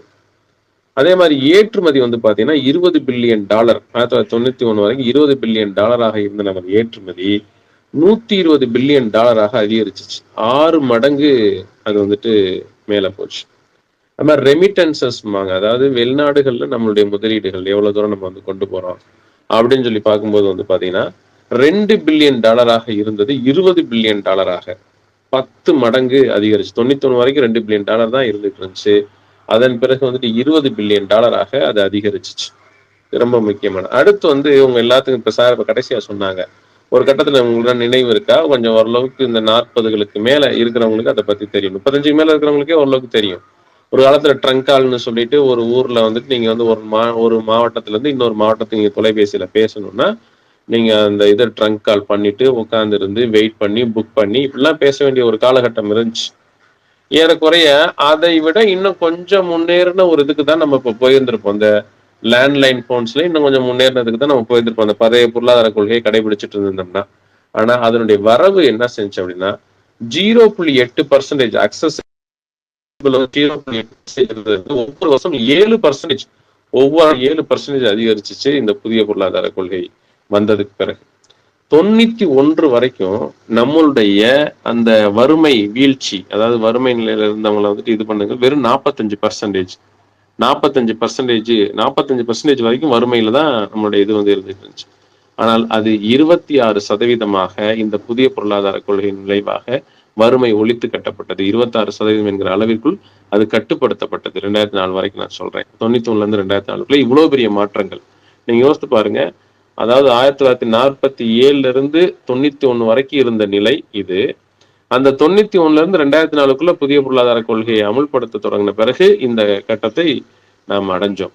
அப்ப அதன் பிறகு அவருடைய நேரடி ஆட்சியின் கீழ் வந்துட்டு நிறைய விஷயங்கள் நம்ம வந்து சாதிச்சோம். அந்த ஆர்டி, இப்ப நீங்க சொன்ன அந்த ஏர் இந்தியா, அந்த மாதிரி நிறைய காரியங்கள் வந்து சாதிச்சோம். இன்னும் சொல்ல போனா நமது பொதுத்துறை நிறுவனங்களையும் வந்து பாதுகாத்து இந்த புதிய பொருளாதார கொள்கையை வந்து நம்ம எப்படி வந்துட்டு மேனேஜ் பண்ண முடியுமோ அதையெல்லாம் செஞ்சுட்டு போயிட்டு இருந்தோம். ஆனால் அதன் பிறகு 2014க்கு பிறகு வந்த ஆட்சிங்கிறது அவர் சொன்ன மாதிரி, கோல்வால்கர் சொன்னது மாதிரி சுத்தமா எல்லாத்தையும் ஒழிச்சு கட்டு, எல்லாத்தையும் கொண்டு போய் வித்துரு. அப்படி வித்து வந்து பணக்காரர்களை நீ உருவாக்கி விட்டாய் என்றால், அந்த பணக்காரர்களை உனது அடிமைகளாக நீ வைத்துக் கொண்டாய் என்றால் உன்னுடைய ஆட்சியை பாதுகாக்கிறவர்களாக அவர்கள் மாறி. அதுதான் நடந்துச்சு. நீங்க 30,000 கோடி ரூபாய், can you imagine this one? First வந்துட்டு மோடி வந்து போட்டிட்ட அந்த தேர்தல் 30,000 கோடி ரூபாய் அதானி சார்பாக மட்டும் மோடிக்காக செலவிடப்பட்டது என்று ஒரு தகவல் இருக்கிறது. அப்பெல்லாம் நிறைய அது ஊடகங்கள்ல வந்துட்டு அது விவாதங்களுக்கு வந்துச்சு. அதுதான் அவர்கள் நம்புகிறார்கள். நாட்டினுடைய பெரும்பான்மை மக்களுடைய உழைப்பை பணமாக மாற்றி அதை சுரண்டி தனி மனிதர்களிடம் கொண்டு போய் சேர்க்கிற வேலையை அவர்கள் பார்க்கிறார்கள். இதுதான் அவர்களுடைய பொருளாதார கொள்கை. நாம் சோசியலிச பின்னணியில் ஒரு பொருளாதார கொள்கை எப்படி பார்க்கிறோம் என்றால், மன்மோகன் சிங்குடைய வார்த்தைகள்ல சொல்றது அப்படின்னா, it is not anti poor, but it is the way of generating more money to support poor. ஏழைகளை வந்துட்டு நாம் இன்னும் அவர்களுக்கு உதவி செய்வதற்கு இந்த சோர்சஸை உருவாக்குவதற்கான ஒரு ஒரு ஒரு ஒரு டூலாக, ஒரு கருவியாக நாம் புதிய பொருளாதார கொள்கையை பார்க்கிறோம். இதுதான் காங்கிரசின் நிலைப்பாடு. காங்கிரசுடைய நிலைப்பாடு என்பது புதிய பொருளாதார கொள்கையை பொறுத்தவரை அது சோசலிச பின்புலத்தில் இயங்கும் புதிய பொருளாதார கொள்கை என்பதுதான் காங்கிரசினுடைய நிலைப்பாடு. அந்த நிலைப்பாட்டை நாம் மிகச்சிறப்பாக வெற்றிகரமாக எதிர்காலத்தில் எடுத்து செல்வோம். இடையில் ஏற்பட்டிருக்கும் இந்த பின்னடைவுகளை நாம் அவற்றை நீக்கி அந்த கடந்து வெற்றிகரமாக அடுத்த ஒரு கட்டத்தை நோக்கி நகர்வதற்கு நம் ஒவ்வொருவருக்கும் கடமை இருக்கிறது. அதற்கான சூழலை உருவாக்குவதற்கு நாம் ஒவ்வொருமே உழைக்க வேண்டியிருக்கிறது. நன்றி. வேறு யாராச்சும் உங்களுடைய கருத்தை பதிவு செய்யலாம். எல்லாரும் பேசிட்டாங்கன்னு நினைக்கிறேன். வேற யாரும் கருத்து இருந்தா ஹேண்ட் ரைஸ் பண்ணுங்க, அல்லது நம்ம க்ளோஸ் பண்ணிக்கலாம். யாராவது கருத்துக்கள் இருந்தா யாராச்சும் ஒருத்தர் 2 பேர் உங்களுடைய கருத்தை பதிவு செஞ்சா நல்லா இருக்குன்னு நினைக்கிறேன்.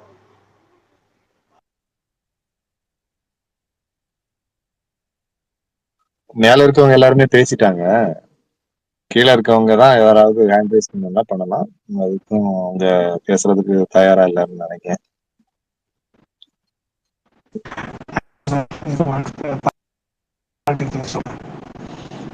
இந்த டெல்லி சிஎம் வந்து இன்னைக்கு ஒரு பேட்டிக்கு சொல்லியிருக்கிறாங்க. பாஜகவோட அந்த சிஎம் வந்து என்ன சொல்லியிருக்காங்கன்னா, அந்த நம்மளோட அந்த சமஸ்கிருத மொழி வந்து பார்த்தீங்கன்னா என்ன சொல்றது, வாட்ஸ்அப் பார்வோட இந்தியாவின் பல மொழிகளுக்கு தாய் அப்படின்னு சொல்லியிருக்காரு அவரு. டெல்லி சிஎம்ங்க ஆசாவே சொல்லியிருக்குன்னு சொல்லி ஒரு பில்டப் கொடுத்துருக்கு.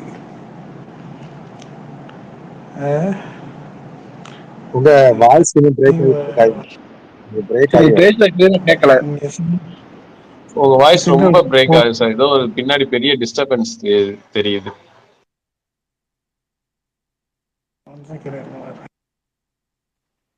டேனியல் சார் வந்து இருக்கீங்களா? அப்ப ஏதாவது கருத்து சொல்லணும்னா சொல்லுங்க.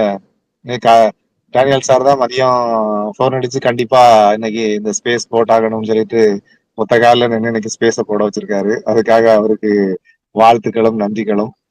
இன்னைக்கு ஃபுல்லா டிராவல்ல தான் இருந்தேன், இருந்தாலும் அவர் ஒரு வழிக்கும் உட்கார விட மாட்டேன்ட்டாரு. டேனியல் டாக்டர் உங்களுடைய கருத்துக்களை சொல்லுங்க. ஸ்பேஸ் போட வச்சுக்கே ஏதாவது கருத்து சொல்லுங்க.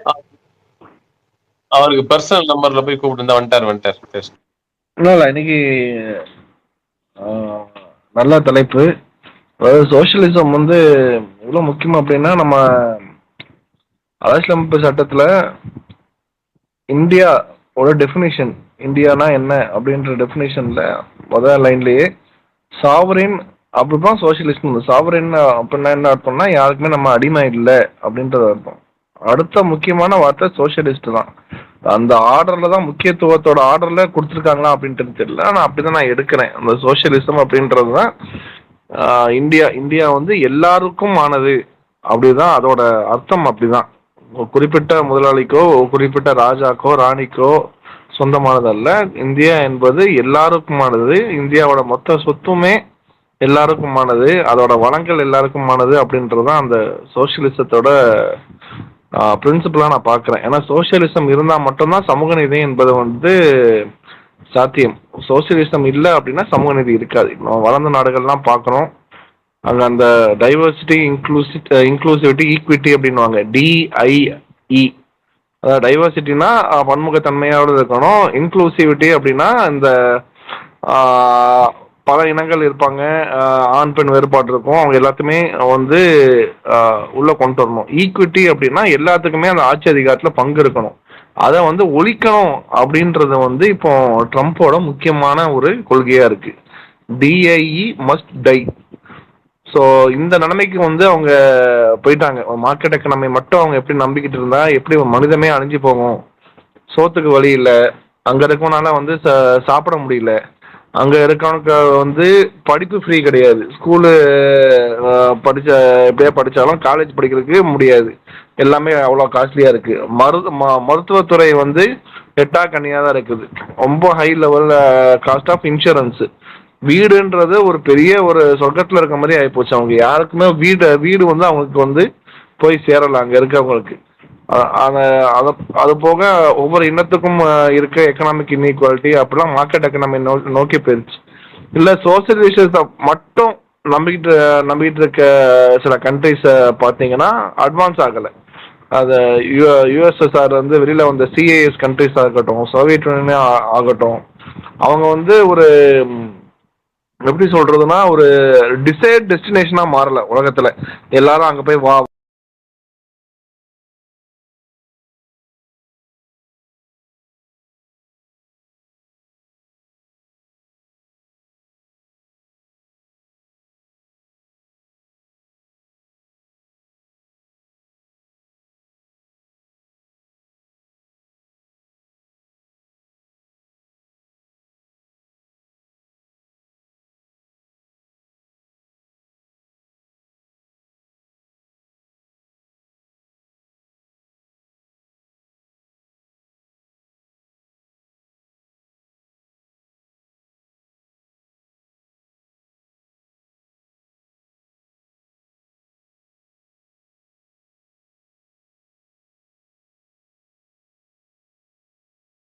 வாழணும்னு ஆசைப்படுறதோ, அங்க போய் படிக்கணும்னு ஆசைப்படுறதோ, அங்க போய் வேலை பார்க்கணும்னு ஆசைப்படுறதோ, அந்த மாதிரி வந்து அந்த நாடுகள் வந்து மாறவில்லை. ஒரு இன்ட்ரெஸ்டிங் பிளேஸாவோ அவங்க எல்லாத்துக்கும் போய் எல்லாரும் சேர்ந்துச்சா அப்படின்னா அது ஒரு கேள்விக்குறி தான். ஸோ இன்னொன்று சோஷியலிஸ்ட் கண்ட்ரிஸ் டுவர்ட் டிக்டேட்டர்ஷிப்பும் போகிறத பார்க்குறோம். நிறைய கண்ட்ரிஸ் வந்து ஃபாசிசம் நோக்கி போகிறத பார்க்குறோம். ஸோ இந்த ரெண்டையும் பேலன்ஸ் பண்ணி கொண்டு போனது இந்தியா மட்டும்தான். வளர்ச்சியின் பாதையிலையும் கொண்டு போய் எல்லாத்துக்கும் எல்லான்ற போய் சேர்ற மாதிரி அந்த நம்ம 100 நாள் வேலை திட்டமாக இருக்கட்டும், ஃபுட் செக்யூரிட்டி ஆக்டாக இருக்கட்டும், ரைட் டு எஜுகேஷனாக இருக்கட்டும், ஃபாரஸ்ட் ரைட்ஸ் ஆக்டாக இருக்கட்டும், வளங்கள் எல்லாமே பழங்குடியினர்லேருந்து எல்லாத்துக்கும் போய் சேரட்டும் அப்படின்றதான் அந்த சோஷியலிஸ்டோட முக்கியமான கான்செப்ட்.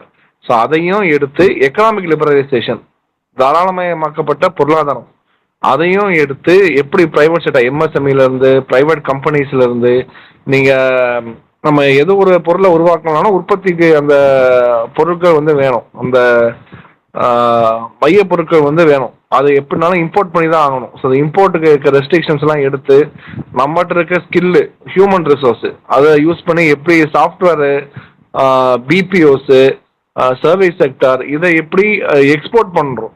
ஸோ அந்த என்னெல்லாம் நம்ம நல்லா இருக்கோ அதை எக்ஸ்போர்ட் பண்ணி என்னென்னா நமக்கு தேவையோ அதை இம்போர்ட் பண்ணுறது, எல்லா ரெஸ்ட்ரிக்ஷன்ஸையும் தகர்த்தது வந்து இந்த லிபரலைசேஷன் பாலிசி தான். எத்தனையோ வாட்டி ட்ரை பண்ணாலும் கடைசி 1991 தான் இது நம்மளால பண்ண முடியுது. ஒரு நிர்பந்தத்துக்கு கீழே தான் பண்ண வேண்டியதாக இருந்துச்சு. இருந்தாலும் அதையும் பண்ணி அதே கவர்மெண்ட்டு 100 நாள் வேலை திட்டத்தை கொண்டு வந்து ஒரு 50 கோடி மக்களை பட்டினிலிருந்து காப்பாற்றி எல்லாத்துக்கும் வேலை கொடுத்து பட்டினி சாவின்றதை இல்லாமல் ஆக்குறத வந்து மன்மோகன் சிங் கவர்மெண்ட்டோட ஒரு முக்கியமான அச்சீவ்மெண்ட்டாக வந்து நம்ம பார்க்குறோம். ஸோ இதுதான் இந்தியாவோட வளர்ச்சி பாதை, இந்தியாவோட கொள்கை, காங்கிரஸோட கொள்கை. ஸோ சோஷியலிசம்னா என்னன்றதை நம்ம புரிஞ்சுக்கணும், எக்கனாமிக் லிபரலைசேஷன்னா என்னன்னு புரிஞ்சுக்கணும். ஒன்று இருந்தால் இன்னொன்று இல்லை அப்படின்ற அந்த உலக சித்தாந்தத்தை உடைச்சது வந்து இந்தியா. ஸோ இந்த கான்செப்ட் வந்து ரொம்ப அண்டர்ஸ்டாண்ட் பண்ணுறது முக்கியம். ஆனால் இப்போ இருக்கிறது அப்படி இல்லை. நம்ம 40